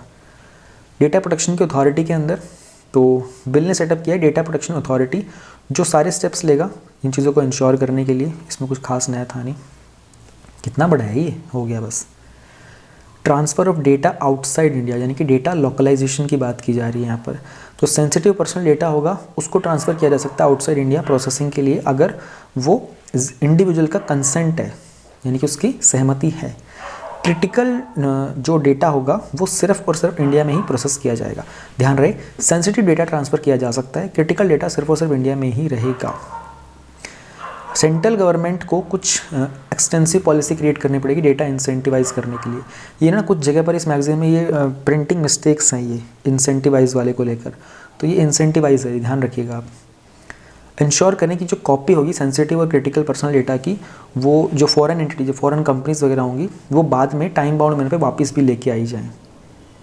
एंड इसके अलावा जो क्रॉस बॉर्डर पेमेंट्स की जाए, इंडिविजुअल फाइनेंशियल इंडिजिनस हमारे भारत के अपने फाइनेंशियल सिस्टम होने चाहिए अगर हमें कुछ क्रॉस बॉर्डर पेमेंट करनी है तो उसके लिए। फिर गवर्नमेंट को कुछ मैकेनिज़्म बनाना पड़ेगा सर्टिफिकेशन प्रोसेस का भी, ये जो IoT इंटरनेट ऑफ थिंग्स के जो डिवाइसेस होते हैं इनके लिए। अब उन्होंने कहा एग्जामिशन किस किस चीज़ को देना है। सेंट्रल गवर्नमेंट को एग्जामिशन दिया जा सकता है उसकी एजेंसीज़ को इस एक्ट के प्रोविजन से, अगर कोई बात कहीं पब्लिक ऑर्डर की, कंट्री की यूनिटी और इंटीग्रिटी सोवरेनिटी की आती है तो। प्लस में आपका जो पर्सनल डेटा होगा उसको प्रोसेस ना किया जाए, इसमें भी एग्जामिशन दिया जाएगा। अगर कोई प्रिवेंशन इन्वेस्टिगेशन चल रहा है, प्रोसिक्यूशन चल रहा है, पर्सनल कोई पॉइंट है, डोमेस्टिक या कुछ जर्नलिस्टिक पर्पज़ वगैरह है तो पार्लियामेंट्री कमेटी ने इसके ऊपर कुछ खास सजेशन नहीं दिया था। उन्होंने बस ये कहा था कि इस तरह के एग्जामिशन देने के लिए कुछ तरह की जुडिशियल ओवरसाइट होना चाहिए, पार्लियामेंट्री ओवरसाइट होनी चाहिए, निगरानी होनी चाहिए, ऊपर से देखरेख होनी चाहिए। ये था भाई पर्सनल डेटा वाला। 20 मिनट लग गए। इंपॉर्टेंट है क्योंकि ये बिल काफ़ी समय से अटका हुआ है, इस पर बहुत सवाल उठाए जा रहे हैं कि ये बिल क्यों नहीं पास हो रहा। तो इसमें जो भी कुछ था हम लोगों ने सब कुछ पढ़ लिया डिटेल में। एंड ये जो था ना एक पॉइंट सोशल मीडिया इंटरमीडिएट्स वाला और ये सब वाला पब्लिशर वाला, देखो मैं दिखाता हूँ कहाँ गया, टिंग टिंग टिंग टिंग टिंग, यही वाला था। हाँ, इसके ऊपर भी पूरा एक टॉपिक आया था, सोशल मीडिया इंटरमीडिएट्स कौन होते हैं, पब्लिशर्स कौन होते हैं। ये आई थिंक ये इसी में आया था, शायद सिक्योरिटी सेक्शन में आया था, जब ट्विटर वगैरह की बात की जा रही थी ना, फेसबुक वगैरह की, तो पूरा डिटेल में इन सब के माइंड मैप्स वगैरह मैंने ऑलरेडी, क्योंकि ये सब राज्यसभा टेलीविजन में भी काफ़ी पॉपुलर हो रहे थे ना, न्यूज़ में थे, तो इन सब के मैंने ऑलरेडी प्रोवाइड किए हुए हैं मैप्स। अगर आपको ये माइंड मैप्स चाहिए मोर देन 600 टॉपिक्स के, करंट अफेयर्स में भी और स्टैटिक में भी, जैसे एक्सट्रेडिशन हो गया तो इसमें नोडल अथॉरिटी कौन होता है, उसमें बास टू एक्सट्रेडिशन क्या है, या फिर कोई रिसेंट अमेंडमेंट है, कोई नया बिल आया है, कोई नया एक्ट आया है, उनके कोई रिलेटेड इन्फॉर्मेशन, उनमें चैलेंजेस क्या होते हैं, की एरियाज़ क्या होते हैं, या फिर कोई स्टैटिक का टॉपिक है जैसे अहोम किंगडम है, उसका सोसाइटी कैसे काम करता है, रिलीजन कैसे काम करता है, और उनका आर्ट एंड आर्किटेक्चर हो गया, या फिर एग्रीकल्चर में नैनो टेक्नोलॉजी हो गया, इसका मिशन क्या था, बेनिफिट्स क्या है, इनके चैलेंजेस क्या हैं, कंसर्न क्या है, गाइडलाइंस क्या हैं। तो डिस्क्रिप्शन में डाउनलोड लिंक है, और आपको और सैम्पल्स देखने हो उसका लिंक भी उसमें टाइम स्टैम्प गिवन है डिस्क्रिप्शन में, you can watch it and download कर सकते हो। 600 से ज़्यादा माइंड मैप्स हैं यहाँ पर। सिक्योरिटी सेक्शन में टॉपिक नंबर 4.2 है role of technology in law enforcement. अब इस टॉपिक में ऐसा कुछ पता नहीं खास समझाने का, डायरेक्ट सी बातें लिखी हुई हैं, तो इस वाले को चलो ठीक है यार कर लेते हैं। पर हाँ, क्योंकि ना यूपीएससी का पता नहीं होता, वो ऐसे कब हमको लगता है कि तो टॉपिक इतना आसान है, बट वो इसी पर क्वेश्चन बना देंगे, और इसमें जिनके पास अच्छे इनपुट्स होंगे वो नंबर ले जाएंगे। तो प्राइम मिनिस्टर जी ने रिसेंटली बात की थी कि कैसे हम लोग अपनी जो ये ग्रास रूट की पुलिसिंग रिक्वायरमेंट्स होती है ना, उसमें टेक्नोलॉजी का कैसे यूज़ कर सकते हैं। तो टेक्नोलॉजी का हम लोग लॉ को एनफोर्स करने में, यानी कि कानून को लागू करने में कहाँ कहाँ इस्तेमाल करते हैं। राइट नाउ क्राइम सर्वेलेंस वगैरह को लेने के लिए सीसीटीवी कैमरा यूज़ किया जाता है, ड्रोन्स यूज़ किए जाते हैं, जीपीएस का इस्तेमाल किया जाता है ना। और दूसरी जो इमर्जिंग टेक्नोलॉजीज़ हैं, जो नई इमर्जिंग टेक्नोलॉजीज़ हैं, जैसे जो बॉडी के ऊपर पहने जाने वाले कैमराज होते हैं, इन कार वीडियोस वगैरह होते हैं, ताकि अच्छे से एविडेंस का डॉक्यूमेंटेशन अच्छे से हो सके। ऑटोमेटिक टैग और लाइसेंस प्लेट के रीडर्स भी होते हैं, ये कार में लगते हैं, वो लाइसेंस प्लेट को रीड कर लेते हैं मूवमेंट के साथ। बायोमेट्रिक और फिंगरप्रिंट के स्कैनर्स होते हैं, यानी कि डीएनए वगैरह अगर आइडेंटिफाई करना हो तो।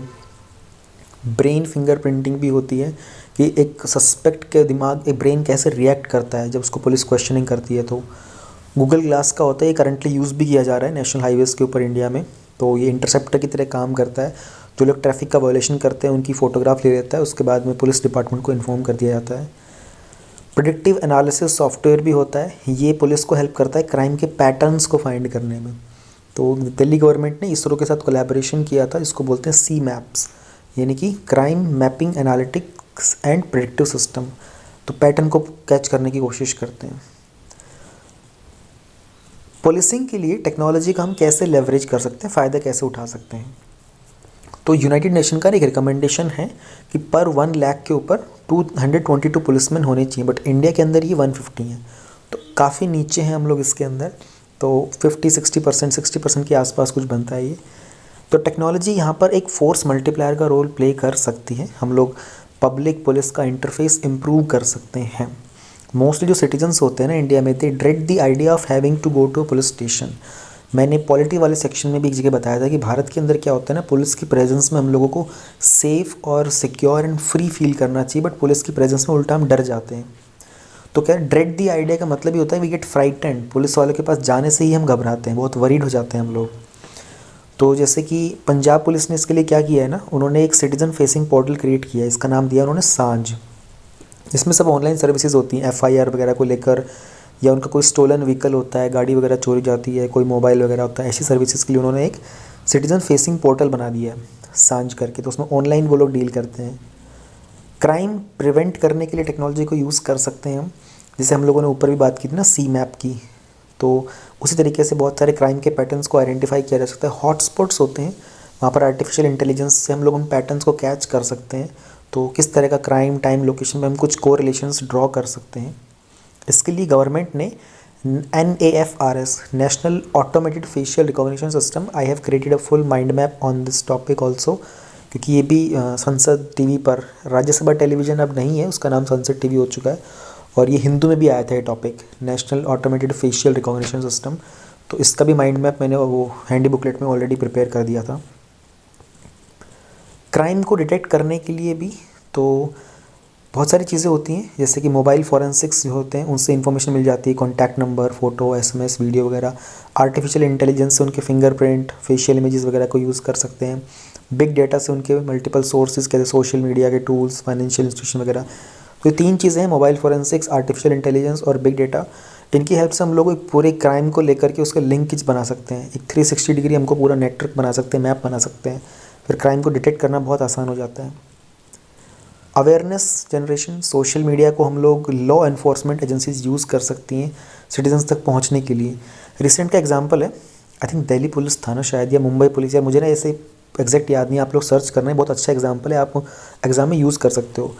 प्रोबेबली दिल्ली पुलिस था, आप लोगों ने देखा, उन्होंने क्या किया था अपने ट्विटर हैंडल पे, जब ये विक्की कौशल और कैटरीना की शादी हुई थी ना, तो दिल्ली पुलिस ने ट्वीट किया था कि keep your passwords as secret as Vicky Kaushal and Katrina's marriage. तो आपको लगेगा कि ये चीज़ यूपीएससी में काम नहीं आएगी, नहीं, यूपीएससी अप्रिशिएट्स दिस आइडिया। देखो दिल्ली पुलिस क्या है, वो भी पार्ट ऑफ गवर्नमेंट है ना, तो गवर्नमेंट इन चीज़ों को यूज़ कर रही है, उसके ऊपर कोई वो नहीं होता है। पीपल अप्रिशिएटेड दैट एफर्ट कि देखो उन्होंने अटेंशन गेन करने की कोशिश की थी। जब आप एडमिनिस्ट्रेटर बन जाओगे ना IAS, आप ऐसे चीज़ों से अटेंशन गेन कर सकते हो लोगों की, और फिर आप उनको सही राह दिखा सकते हो। और ये ना मुंबई पुलिस का जो ट्विटर हैंडल है ना, वो भी बहुत अच्छे अच्छे ट्वीट्स करता है कभी कभी क्रिएटिव तरीके से, ताकि लोगों की अटेंशन ड्रॉ, सब उस ट्वीट को वायरल कर देते हैं। तो मुंबई पुलिस की अप्रोच भी बढ़ती है, लोगों तक भरोसा बढ़ता है। तो इसलिए आप ऐसे एग्जाम्पल यूज़ कर सकते हो, ये अप्रिशिएट किए जाते हैं, ये इनोवेटिव आइडियाज़ होते हैं। तो हम इंटरनल एफिशिएंसी इंक्रीज़ कर सकते हैं टेक्नोलॉजी की हेल्प से, जैसे चार्जशीट वगैरह फाइल करना, क्राइम को सॉल्व करने के लिए ना, सिटीजन्स के फीडबैक को स्कोर करने के लिए हम लोग ऑनलाइन कुछ डिवाइस मैकेनिज़्म बना सकते हैं। रियल टाइम इंटीग्रेशन का, रियल टाइम का जो होता है ना, जनरली इसका कॉन्सेप्ट सैटेलाइट के साथ कनेक्टेड होता है, GPS के साथ, कि एक्चुअल में भी वहाँ पर जो हो रहा है उसको एक्चुअल में अभी देखा जाए। तो जस्टिस सिस्टम में पुलिस, कोर्ट, ये 5 पिलर्स होते हैं जस्टिस सिस्टम के, पुलिस, कोर्ट, प्रोसिक्यूशन, जेल और फोरेंसिक्स।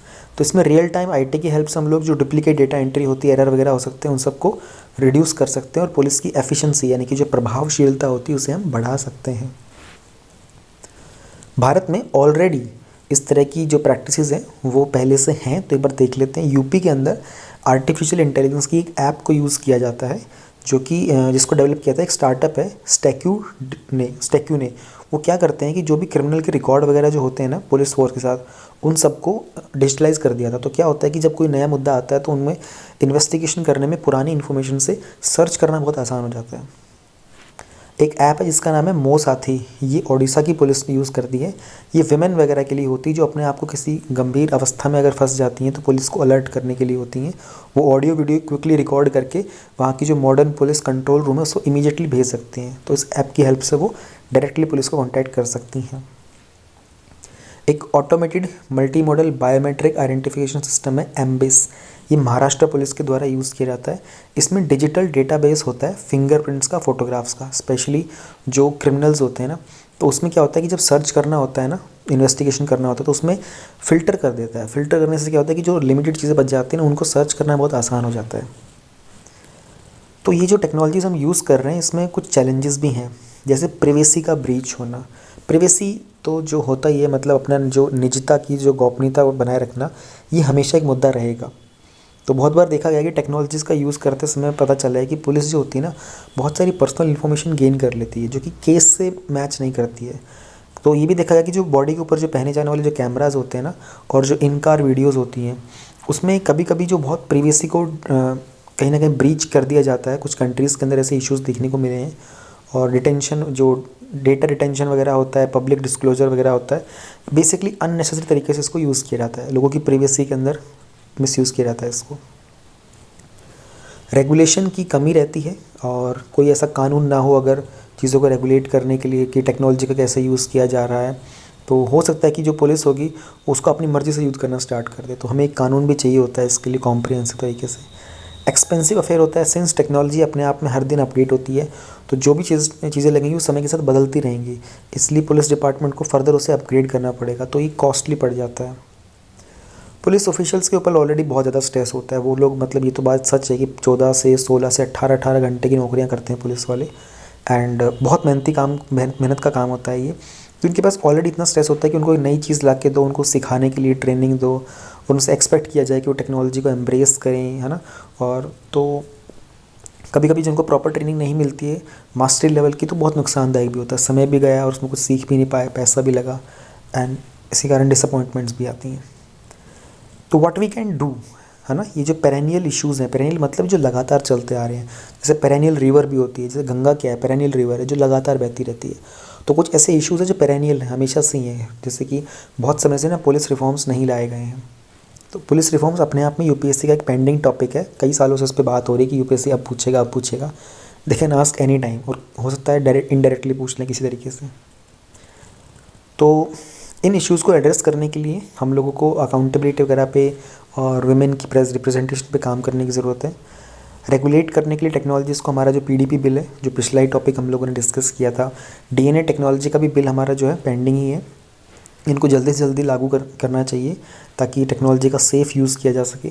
कैपेसिटी बिल्ड की जाए पुलिस वालों के, हम लोगों ने देखा था ना 222 की रिकमेंडेशन है, लेकिन हमारे पास 150 है, तो उनकी एम्प्लॉयमेंट रिक्रूटमेंट बढ़ाई जाए ताकि उनकी कैपेसिटी, क्षमता बढ़े। तो जो लोग ऑलरेडी बिजी हैं, बहुत काम है उनके पास, उनका स्ट्रेस कम हो जाएगा। डिजिटल ट्रस्ट बिल्डअप करने की ज़रूरत है, कुछ डिजिटल एथिक्स भी लाने की ज़रूरत है। देखो डिजिटल एथिक्स अपने आप में टॉपिक है GS4 का, ऑलराइट, तो वहाँ पर भी हम इसके बारे में पढ़ते हैं, वहाँ पर ये भी आते हैं, ये सब बिल वगैरह इनकी भी बात की जाती है वहाँ पर, ताकि सोसाइटी में भी एक ट्रस्ट रहे कि उनका जो डेटा है वो बहुत ही सेंसिबल तरीके से और रिक्वायर्ड अथॉरिटी के अंदर ही यूज़ किया जा रहा है। तो ऐसा नहीं है कि टेक्नोलॉजी के कारण हमारी इफेक्टिवनेस बढ़ जाएगी, हमें अपने प्रोफेशनल स्टेटस को भी इम्प्रूव करना पड़ेगा। एंड टेक्नोलॉजी के साथ हमें अपग्रेड रखना चाहिए, बदलते रहना चाहिए, क्योंकि टेक्नोलॉजी बहुत लाभकारी भी होती है, और मोस्टली टेक्नोलॉजी लाभकारी ही होती है, नुकसान कम होते हैं, इसके लाभ ज़्यादा होते हैं। So this was a very easy topic, there are but few very good examples here, आप यूज़ कर सकते हो एग्ज़ाम में। Topic number 4.3 is self reliance in defence manufacturing. जो भी हमारे ये डिफेंस का जो भी इक्विपमेंट, वेपन हम यूज़ करते हैं, उसमें हम अपने आप आत्मनिर्भर बन जाएं, हमें दूसरी कंट्रीज से इंपोर्ट ना करना पड़े, क्योंकि उसमें बहुत खर्चा आता है। तो प्रधानमंत्री जी ने रिसेंटली जो हमारी 3 सर्विसेज हैं, आर्मी, नेवी एंड एयरफोर्स, उनको इंडिजिनसली हमारे द्वारा ही, भारत के द्वारा डेवलप किए गए लाइट कॉम्बैट हेलीकॉप्टर्स, ड्रोन्स और इलेक्ट्रॉनिक वॉरफेयर जो थे वो हैंड ओवर किए थे। प्लस में एक 400 करोड़ का एक प्लांट सेटअप किया गया है, भारत डायनामिक्स लिमिटेड। ये पहला यूनिट है झांसी में, जो यूपी का डिफेंस इंडस्ट्रियल कॉरिडोर है। डिफेंस इंडस्ट्रियल कॉरिडोर यूपी और तमिलनाडु के हैं, ये 2 स्टेट्स आप याद रखिएगा। तो जो ज़्यादा जो एम्फसिस दिया जा रहा है, जो जोर दिया जा रहा है, हाईलाइट किया जा रहा है कि डिफेंस में हमको आत्मनिर्भर बनना है, सेल्फ रिलायंट बन रहा है। हमारा मंत्र है make in India and make for the world. पहले भारत के लिए बनाएंगे, उसके बाद इतना बनाएंगे कि भारत अपने आप में सफिशिएंट हो जाए, फिर उसको विश्व के स्तर पर लेके जाएंगे। तो हमारी इंडस्ट्रीज़ का डेवलपमेंट कैसे हुआ है, इंसेंटिवाइजेशन कैसे हुआ था, जब इंडिपेंडेंस 1947 से लेकर और 1960s तक तकरीबन जो 13 साल का एक समय था, वहाँ पर हमारे पास 18 ऑर्डिनेंस फैक्ट्रीज थी जो ब्रिटिश ने सेटअप किए थे। तो वो स्टेट के द्वारा, यानी कि गवर्नमेंट के द्वारा कंट्रोल किए जाते थे। ऑर्डिनेंस का मतलब होता है जहाँ पर इक्विपमेंट्स वगैरह बनाए जाते थे, वेपन, ये डिफेंस को लेकर के। तो सेल्फ सफिशिएंसी जो थी वो ओवरऑल एक इकोनॉमिक प्रिंसिपल था उस समय के लिए, हमारे इंडस्ट्रियल डेवलपमेंट के एरा में भी। फिर अगले 20 सालों में 1960s से 80s तक ये टर्म था ना सेल्फ रिलायंस, इसको हम लोगों ने रिप्लेस कर दिया सेल्फ सफिशिएंसी के साथ। इसके बाद कुछ लाइसेंस के साथ प्रोडक्शन वगैरह था, डायरेक्ट परचेज़ था। ये बेसिकली उस कोर्स ऑफ एक्शन में यही था कि लाइसेंस के साथ आप प्रोडक्शन कर सकते हो, डायरेक्टली परचेज़ भी कर सकते हो बाहर से। अगले 20 सालों में 2000 तक हमारा जो फोकस था वो शिफ्ट हो गया था। अब हम लोगों ने फ़ॉरेन की कंपनीज़ के साथ डेवलप करना और को प्रोडक्शन स्टार्ट कर दिया था। यही वो दौर था जब इंडिया और रशिया ने अपना एग्रीमेंट साइन किया था कि ब्रह्मोस प्रोड्यूस करेंगे। ये आप लोगों को बताया था मैंने पूरा ब्रह्मोस वाला जो इंटरनेशनल रिलेशन का टॉपिक था उसमें। मिड 2000 से लेकर एंड 2014 तक नेक्स्ट 14 ईयर्स में हमने गवर्नमेंट ने क्या किया था कि प्राइवेट सेक्टर का पार्टिसिपेशन अलाउ कर दिया था 100% कि डिफेंस में प्रोड्यूस कर सकते हैं। तो ये ऑफसेट क्लोज है ना, पहली बार 2005 में अनाउंस किया गया था। तो वो फॉरेन कंपनीज़ जिनको जो कॉन्ट्रैक्ट मिलेगा ना 300 करोड़ का उससे ज़्यादा का, उनको ये था कि वो 30% के आसपास का फॉरेन एक्सचेंज कंपोनेंट जो होगा ना वो इंडियन डिफेंस एंटरप्राइजेस को देंगे। यानी कि तकरीबन 90 करोड़ के आसपास का जो उनका मटेरियल वगैरह होगा वो इंडियन एंटरप्राइजेस से उनको लेना पड़ेगा। ऑफसेट क्लोज का मतलब होता है कि जो भी कैपिटल एक्विजिशन था ना किसी भी इंडियन डिफेंस इंडस्ट्री में डेवलपमेंट के लिए, उसका लेवरेज लेना, उसका फ़ायदा उठाना।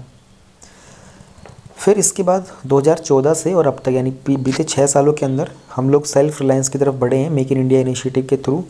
तो जो प्रीवियस फेज़ था हमारा उसमें गोल जो था सेल्फ रिलायंस का, उसको हम लोगों ने ज़्यादा पार्टिसिपेशन से इंक्रीज़ किया। हमने प्राइवेट सेक्टर का पार्टिसिपेशन इंक्रीज़ कर दिया है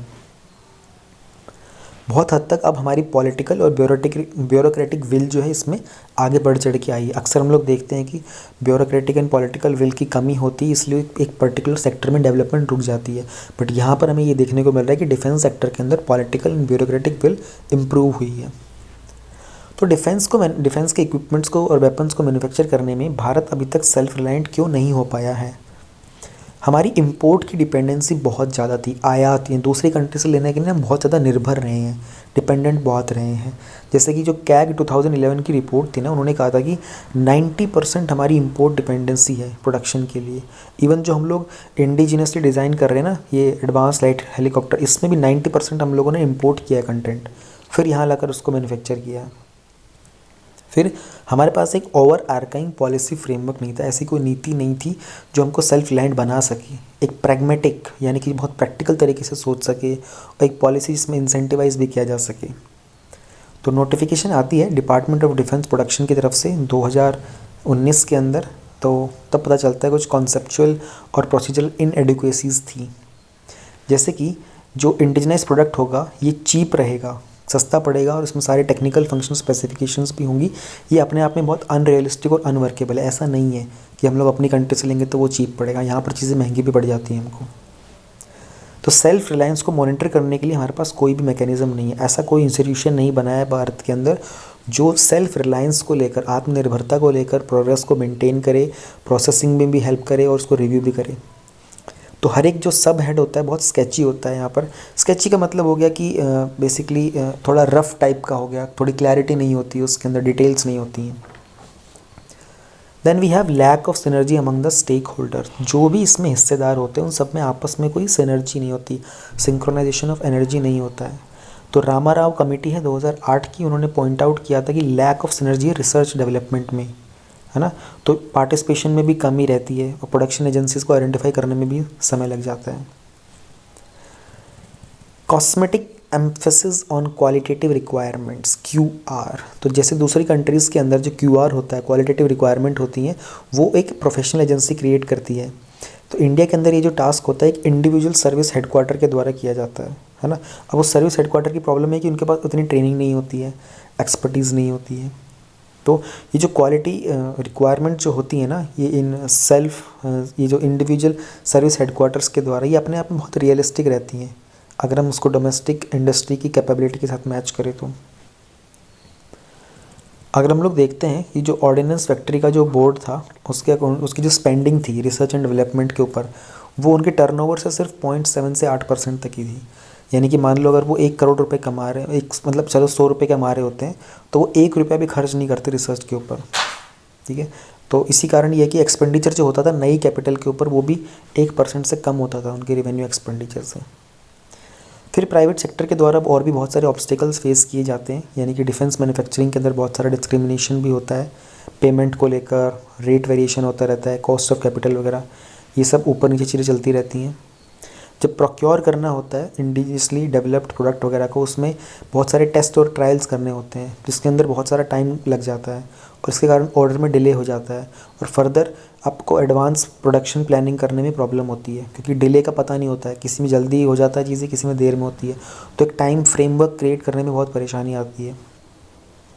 हाई कॉस्ट होती है, कीमत बहुत ज़्यादा लग रही होती है, टेक्नोलॉजी इंटेंसिव नेचर होती है सभी डिफेंस आइटम्स की और इसके कारण मार्केट एक्सेस की भी कमी पड़ जाती है। इंडस्ट्री ने हमेशा से एक मांग अपनी आगे रखी हुई है कि गवर्नमेंट के द्वारा एक हार्मोनाइज्ड मास्टर लिस्ट होनी चाहिए इंफ्रास्ट्रक्चर सब सेक्टर की, और उसमें आरबीआई का सर्कुलर था फाइनेंसिंग ऑफ इंफ्रास्ट्रक्चर, क्या डेफिनेशन होगी हमारे इंफ्रास्ट्रक्चर को अगर हमें लैंड करना हो तो ये डिमांड है कि इसको इंक्लूड किया जाए। यहाँ पर जो ये डेटा गिवन है ना कि ये तो इसमें ना कुछ भी ऐसा समझाने वाला नहीं, आप अगर रीड करके देखोगे ना, हम थर्ड हाईएस्ट मिलिट्री हैं वर्ल्ड के स्पेंडर, 3.7 हमारा ग्लोबल मिलिट्री स्पेंडिंग है ना। ये डेटा ना याद करने का, ये वो फैक्ट्स एंड फिगर्स हैं। तो जो डिफेंस की इंडस्ट्री है ना उसमें एक हमारे पास 8,000 MSMEs हैं, छोटे छोटे पॉइंट्स हैं, आपको ये याद करने ही पड़ेंगे। इंडिया की जो रैंकिंग है 23rd पे चल रही है सिप्री के अकॉर्डिंग। हम आर्म्स एक्सपोर्टिंग में 2019-20 में हमारा 85% एक्सपोर्ट ऑथराइजेशन जो था वो प्राइवेट सेक्टर कंपनीज का था। सेकंड लार्जेस्ट इंपोर्टर हैं हम, जो 2016 से 20 के 9.5% ग्लोबल आर्म्स जो होते हैं, हथियार होते हैं, इंडिया इंपोर्ट करता है। ये डेटा है, इसमें सारे याद मत करना क्योंकि सारे नोट नहीं हो पाते। ऐसा देख लो अपनी सहूलियत के हिसाब से, आप देख लो जो अगर कोई भी ऐसा सिक्योरिटी का डिफेंस का क्वेश्चन है तो आप उसमें वहाँ फिट कर सकते हो। सो जस्ट नोट डाउन 1 और 2 मैक्सिमम, इतने ही काम आते हैं, इतना ही स्पेस मिलता है, टाइम ही इतना मिलता है आपको। रिसेंट में ही हाल ही में भारत ने क्या कुछ इनिशिएटिव्स लिए थे आत्म डिफेंस मैन्युफैक्चरिंग में सेल्फ रिलायंस को प्रमोट करने के लिए। तो हम लोगों ने एक ड्राफ्ट प्रिपेयर किया था डिफेंस के प्रोडक्शन का एंड एक्सपोर्ट प्रमोशन पॉलिसी का। इसका भी मैंने माइंड मैप प्रिपेयर करके यूपीएससी हैंडी बुकलेट में ऐड किया हुआ है। तो 25 ये चीज़ें बहुत न्यूज़ में रहती है ना, ये डैप वाला भी था, ये सब ऑलरेडी कर रखे हैं। तो डैप के अकॉर्डिंग ये था कि इंडिया को हम लोग एक ग्लोबल मैन्युफैक्चरिंग हब बनाना चाहते हैं, जैसे हम लोगों ने बात की थी ना make in India and make for the world, तो उसी तरीके से। और जो ऊपर था ये डिफेंस प्रोडक्शन एक्सपोर्ट प्रमोशन का, इसमें हमारा एम ये है कि हम लोग जो टर्नओवर हो हमारा वो $25 बिलियन का हो, इंडिया का एक्सपोर्ट हो एरोस्पेस के अंदर 2025 तक वो $5 बिलियन का कम से कम होना चाहिए। एक 209 आइटम्स की एक लिस्ट प्रिपेयर की गई थी, उसमें एम्बार्गो लगा था इंपोर्ट पर, यानी कि इसमें इसे बोलते हैं पॉजिटिव इंडिजिनाइजेशन लिस्ट। तो उसमें क्या था, गवर्नमेंट ने 209 आइटम्स की एक लिस्ट प्रिपेयर की कि ये वो आइटम होंगे जो हम बाहर से नहीं मंगाएंगे, इनके इंपोर्ट पर बैन कर दिया। तो इंपोर्ट पर बैन करने का ये बेनिफिट होगा कि अपनी खुद की कंट्री में जो कंपनीज होंगी वो इनको मैन्युफैक्चर करें। एक टेक्नोलॉजी को डेवलप करने के लिए एक फ़ंड भी क्रिएट किया गया था, ठीक है, DRDO के अंदर, और इसमें बेसिकली जो MSME स्टार्टअप्स वगैरह जो होते हैं इनका पार्टिसिपेशन बढ़ाया जाए। फॉरेन डायरेक्ट इन्वेस्टमेंट की पॉलिसीज़ को लेकर तो गवर्नमेंट ने जो डिफेंस सेक्टर की FDI थी ना उसमें ऑटोमेटिक रूट से 74% का इंक्रीमेंट दे दिया था, ठीक है। और जो बेसिकली और जो अगर कोई गवर्नमेंट रूट से आएगी तो उसमें 100% है, बट आपको ऑटोमेटिक से आना है तो सिर्फ 74% तक ही आप कर सकते हैं। इसमें पॉइंट ये होता है कि गवर्नमेंट रूट से ना स्क्रूटनी बहुत होती है और ऑटोमेटिक रूट से कोई स्क्रूटनी वाला प्रॉब्लम नहीं होता है। यूपी एंड तमिलनाडु के डिफेंस के जो इंडस्ट्रियल कॉरिडोर्स हैं उसमें 20,000 करोड़ का इन्वेस्टमेंट किया गया है। पार्टनरशिप मॉडल स्ट्रेटेजिक तरीके से बनाए गए लॉन्ग टर्म के लिए, लंबे समय तक ध्यान में रख के। आगे हम क्या कर सकते हैं, हम खुद को सेल्फ रिलायंस बनाने के लिए डेटा बैंक क्रिएट कर सकते हैं जहाँ पर हमारे अपने खुद के जो इंडिजिनियस सोर्सेज हैं उनकी हेल्प से हम लोग जो भी डिफेंस के सर्विस एस्टिमेट्स हो सकते हैं उनको बहुत सूटेबली मॉडिफाई कर पाएंगे। डिफेंस इंडस्ट्रियल पॉलिसी स्टेटमेंट भी हो सकती है, जो डिफेंस मिनिस्ट्री ऑफ डिफेंस है ना वो इस तरह की कोई पॉलिसी स्टेटमेंट बनाए। जनरली ये जो कॉन्सेप्ट होता है ना ये यूके और ऑस्ट्रेलिया में ऑलरेडी प्रेवलेंट है। इनोवेशन के ऊपर ज़्यादा काम करने की ज़रूरत है, तो एक बोर्ड होना चाहिए जो रिसर्च और एडवांस डिफेंस स्टडीज़ का काम करेगा। जैसे यूएस के अंदर ना डार्पा होता है ना, तो ऐसा ही हम लोग इंडिया में भी सेटअप कर सकते हैं जिसमें ब्यूरोक्रेसी फ्री एनवायरनमेंट रहे। तो यूएस के डार्पा में ना ब्यूरोक्रेसी का ज़्यादा वो इंटरफेरेंस वो इन्फ्रिंजमेंट नहीं होता, तो वो दखलंदाजी नहीं करते। तो भारत में भी हमको ऐसा एक बोर्ड चाहिए जो फ्रीली काम कर सके। फाइनेंशियल फ्रेमवर्क भी काफ़ी कंड्यूसिव होना चाहिए। तो इसका एक एग्जांपल दिया गया है यहाँ पर। साउथ कोरिया की जो गवर्नमेंट उन्होंने कुछ फंड्स रेज किए थे, डिफेंस टैक्स लगा दिया था, है ना, 15 साल के लिए। और तो उसमें क्या कर सकते हैं कि इजराइल ने भी ऐसा ही किया था, ठीक है, 15% का प्राइस प्रेफरेंस दिया गया था। तो इंडिया भी कुछ कर सकता है ऐसा फाइनेंस को लेकर, जो डिफेंस स्पेसिफिक टैक्स वगैरह में कुछ, ताकि इंसेंटिव्स हमको मिले। इसके अलावा कुछ स्किलफुल लोगों को हम लोग हायर करें and dedicated defence specific universities भी बनाई जा सकती है, जहाँ पर लोगों को एकेडमिक के लेवल पर पढ़ाया जाए एटॉमिक और स्पेस डिपार्टमेंट के बारे में। गवर्नमेंट अपनी जो it could award no defence contracts दे सकती है, टाइमलाइंस प्रोक्योरमेंट वगैरह के लिए काफ़ी कुछ है। तो सिसोदिया कमेटी भी है, उनका रिकमेंडेशन था एक इंडस्ट्री इन्वॉल्वमेंट को लेकर कि जो क्वालिटी रिक्वायरमेंट्स हो सकती हैं उनको तेज़ी से फास्टर और बेटर तरीके, प्रोक्योरमेंट मतलब होता है प्राप्त करना, उसके लिए उनका जो ये इंडस्ट्री की इन्वॉल्वमेंट में क्वालिटी रिक्वायरमेंट्स को इम्प्लीमेंट किया जाए। सो this was the topic self reliance in defence manufacturing. Security section में टॉपिक नंबर 4.4 है ड्रग्स ट्रेड के बारे में। यार ये ना यहाँ पर नहीं पढ़ेंगे, ठीक है, क्योंकि ना अभी अक्टूबर मंथ की जो मैगज़ीन कुछ दिनों पहले ही, प्रोबेबली एक सप्ताह पहले ही पोस्ट किया था, उसमें ना ये टॉपिक सोशल इश्यूज़ में आपको मिलेगा। वहाँ पर भी वही कंटेंट है जो आपको चाहिए ना एग्ज़ाम के लिए, वो कंटेंट वही सब है। तो मुझे लग रहा है कि क्यों इस वीडियो को अननेसेसरी लेंथी किया जाए, बिल्कुल रिसेंट में पढ़ाया है। और ड्रग्स का तो मैंने पहले भी टॉपिक जब न्यूज़ में रहा था, तो एग्ज़ाम उसमें न्यूज़पेपर वगैरह में भी आता रहता, तो इसका माइंड में भी डिटेल में प्रिपेयर किया हुआ है। तो कंटेंट वगैरह सब वही है, इसमें कुछ खास अपडेट नहीं है, छोटा मोटा अपडेट ही होता है, लेकिन वो जब PT 365 आएगी ना तब पढ़ लेना, उतना ही है। बाकी this is more about mains का टॉपिक। सो मेन स्पेसिफिक तो मैंने माइंड में भी प्रिपेयर किया हुआ है और पिछले मंथ की में पढ़ाया हुआ था। सो इसको अभी ना स्किप कर देते हैं। हाँ, मैंने स्टार्टिंग में बोला था कि हाँ इसको कर लेंगे कवर, बट अभी मुझे ऐसा लग रहा है कि क्यों कवर करें, रिपीटेशन क्यों करें इतना, क्योंकि पहले ही वीडियोस बहुत बड़ी बड़ी हो जाती हैं। न्यूज़ इन शॉर्ट कवर कर लेते हैं, इसमें छोटी छोटी चीज़ें होती हैं, अपडेट आते हैं। तो इंडियन ओशियन नेवल सिंपोजियम है, ये एक इंक्लूसिव प्लेटफॉर्म है जहाँ पर मैरीटाइम इश्यूज़ को डिस्कस किया जाता है। तो इसका एक कनक्लेव हुआ था चीफ्स वगैरह का, यानी कि एक टाइप ऑफ मीटिंग हुई थी, तो पेरिस में हुआ था। फ्रांस की जो नेवी है उन्होंने इसको होस्ट किया था। इसकी शुरुआत 2008 में हुई थी। क्यों? जो नेवीज़ होती हैं ना, लिटोरल स्टेट्स हैं इंडियन ओशन के, लिटोरल मतलब हो गया यहाँ पर जो किनारे, ये इंडियन ओशन के जो भी बाउंड्रीज टच करते हैं, जो भी कंट्रीज़ यहाँ पर जो हैं, तो उनकी नेवीज़ ने आपस में मिलकर ग्रुप बना रखा है। अभी आप सोचेंगे यहाँ फ्रांस का क्या रोल है। फ्रांस के आइलैंड्स होते हैं ना बहुत सारे इनके। वर्ल्ड में अगर हम बात करें टाइम जोन्स की, तो मैक्सिमम टाइम जोन्स अगर आप बात करो सिर्फ एक कॉन्टिन्यूस मेन टेरिटरी की, तो वो रशिया है। बट अगर आप ओवरऑल बात करते हो तो फ्रांस के मैक्सिमम टाइम जोन्स हैं, क्योंकि फ्रांस के पहले के कॉलोनियल टाइम के बहुत सारे आइलैंड्स हैं ना जो उन्होंने ऑक्यूपाई किए थे, तो उसके अकॉर्डिंगली। 4.5.2 में इंडियन नेवल शिप विशाखापट्टनम का बात है।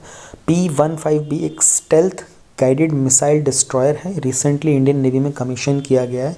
तो फॉर्मल इंडक्शन था, पहले जो पहले 4 जो विशाखापट्टनम की जो भी क्लास डिस्ट्रॉयर्स हैं उसका पहला। इसमें इतना ही जानना काफ़ी, इतना डिटेल में जानो कि कौन सी क्लास है, ये क्लास होकर नॉट गोइंग टू हेल्प। बहुत पहले एक क्वेश्चन आया था इनका मिसाइल का, शिप्स वगैरह का, तभी टॉपिक बार बार मैगजीन्स कवर कर लेते हैं कि हो सकता है यूपीएससी घुमा के दोबारा पूछ ले। जैसे 2020 में इन्होंने स्पोर्ट्स को लेकर क्वेश्चन पूछ लिया था, तो वो स्पोर्ट्स के क्वेश्चन बहुत पहले आया करते थे, तो एक बार उठा के दोबारा ले आए, तो इसलिए ये टॉपिक आ रहा है। बट इट्स नॉट समथिंग आपको इतना डिटेल में जाना है। हाँ, ये पता होना चाहिए कि स्टेल्थ गाइडेड मिसाइल वाला इंडक्ट किया गया डिस्ट्रॉयर है ये। वेला ये एक 4th सबमरीन है, कलवरी, खांदेरी, करंजा, ये बाकी 3 है। प्रोजेक्ट 75 था जिसमें इंडियन नेवी को ये अभी इस पर इंडक्ट किया गया है। तो प्रोजेक्ट 75 के अंदर 6 सबमरीन जो हैं स्कॉर्पियन डिज़ाइन की, उनको कंडक्ट करना है। स्कॉर्पियन डिज़ाइन के अंदर क्या होता है कि वो उनके टेक्निक क्या होती है, एंटी सरफेस वॉरफेयर कर सकती हैं वो, anti submarine warfare, intelligence gather करने के लिए उनको यूज़ किया जाता है, माइन ले करने के लिए, ओशन में जो माइन बनाई जाती है ना उसके लिए, एरिया को सर्वेलेंस करने के लिए। तो स्कॉर्पियन डिज़ाइन की 6 बनानी है, 6 में से ये 4th वाली थी, वेला नाम है इसका। डिफेंस की एक्सरसाइजेस कौन सी न्यूज़ में रही थी, तो कॉर्पेट है, 32nd थी इंडिया और थाईलैंड की, ये तो रटने पड़ेंगे। अभी एक बार नाम देखो, एग्ज़ाम में जाने से पहले देख के चल जाना पिछले 6 महीने में, 1 साल में कौन सी हुई थी। शक्ति फ्रांस के साथ होती है। सिटमैक्स ट्राइलेटरल है 3 कंट्रीज़ का, इंडिया, सिंगापुर और थाईलैंड का। मोस्टली के तो ना नाम से क्लियर हो जाता है। सागर शक्ति वाली है तो ये कच्छ में हुई थी, इंडिया की कॉम्बैट रेडीनेस के लिए। दोस्ती वाली है मालदीव्स, इंडिया और श्रीलंका की है, ये ट्राईलेटरल एक्सरसाइज है। ऑपरेशन संकल्प क्या है? तो इंडियन नेवी की जो शिप है त्रिकंड, ये राइट नाउ पर्शियन गल्फ में और जो गल्फ ऑफ ओमान में ना, वहाँ पर इसको डिप्लॉय किया गया है ऑपरेशन संकल्प के अंडर। ऑपरेशन संकल्प, अभी गल्फ ऑफ ओमान वगैरह और ये सब तो आपको पता ही होगा। This is gulf of Oman, ये गल्फ ऑफ ओमान है और ये है पर्शियन गल्फ। ये सब तो मैप में, तो क्या मैं सोच रहा हूँ इस बार ना मैप की भी एक वीडियो रिलीज़ करूँगा।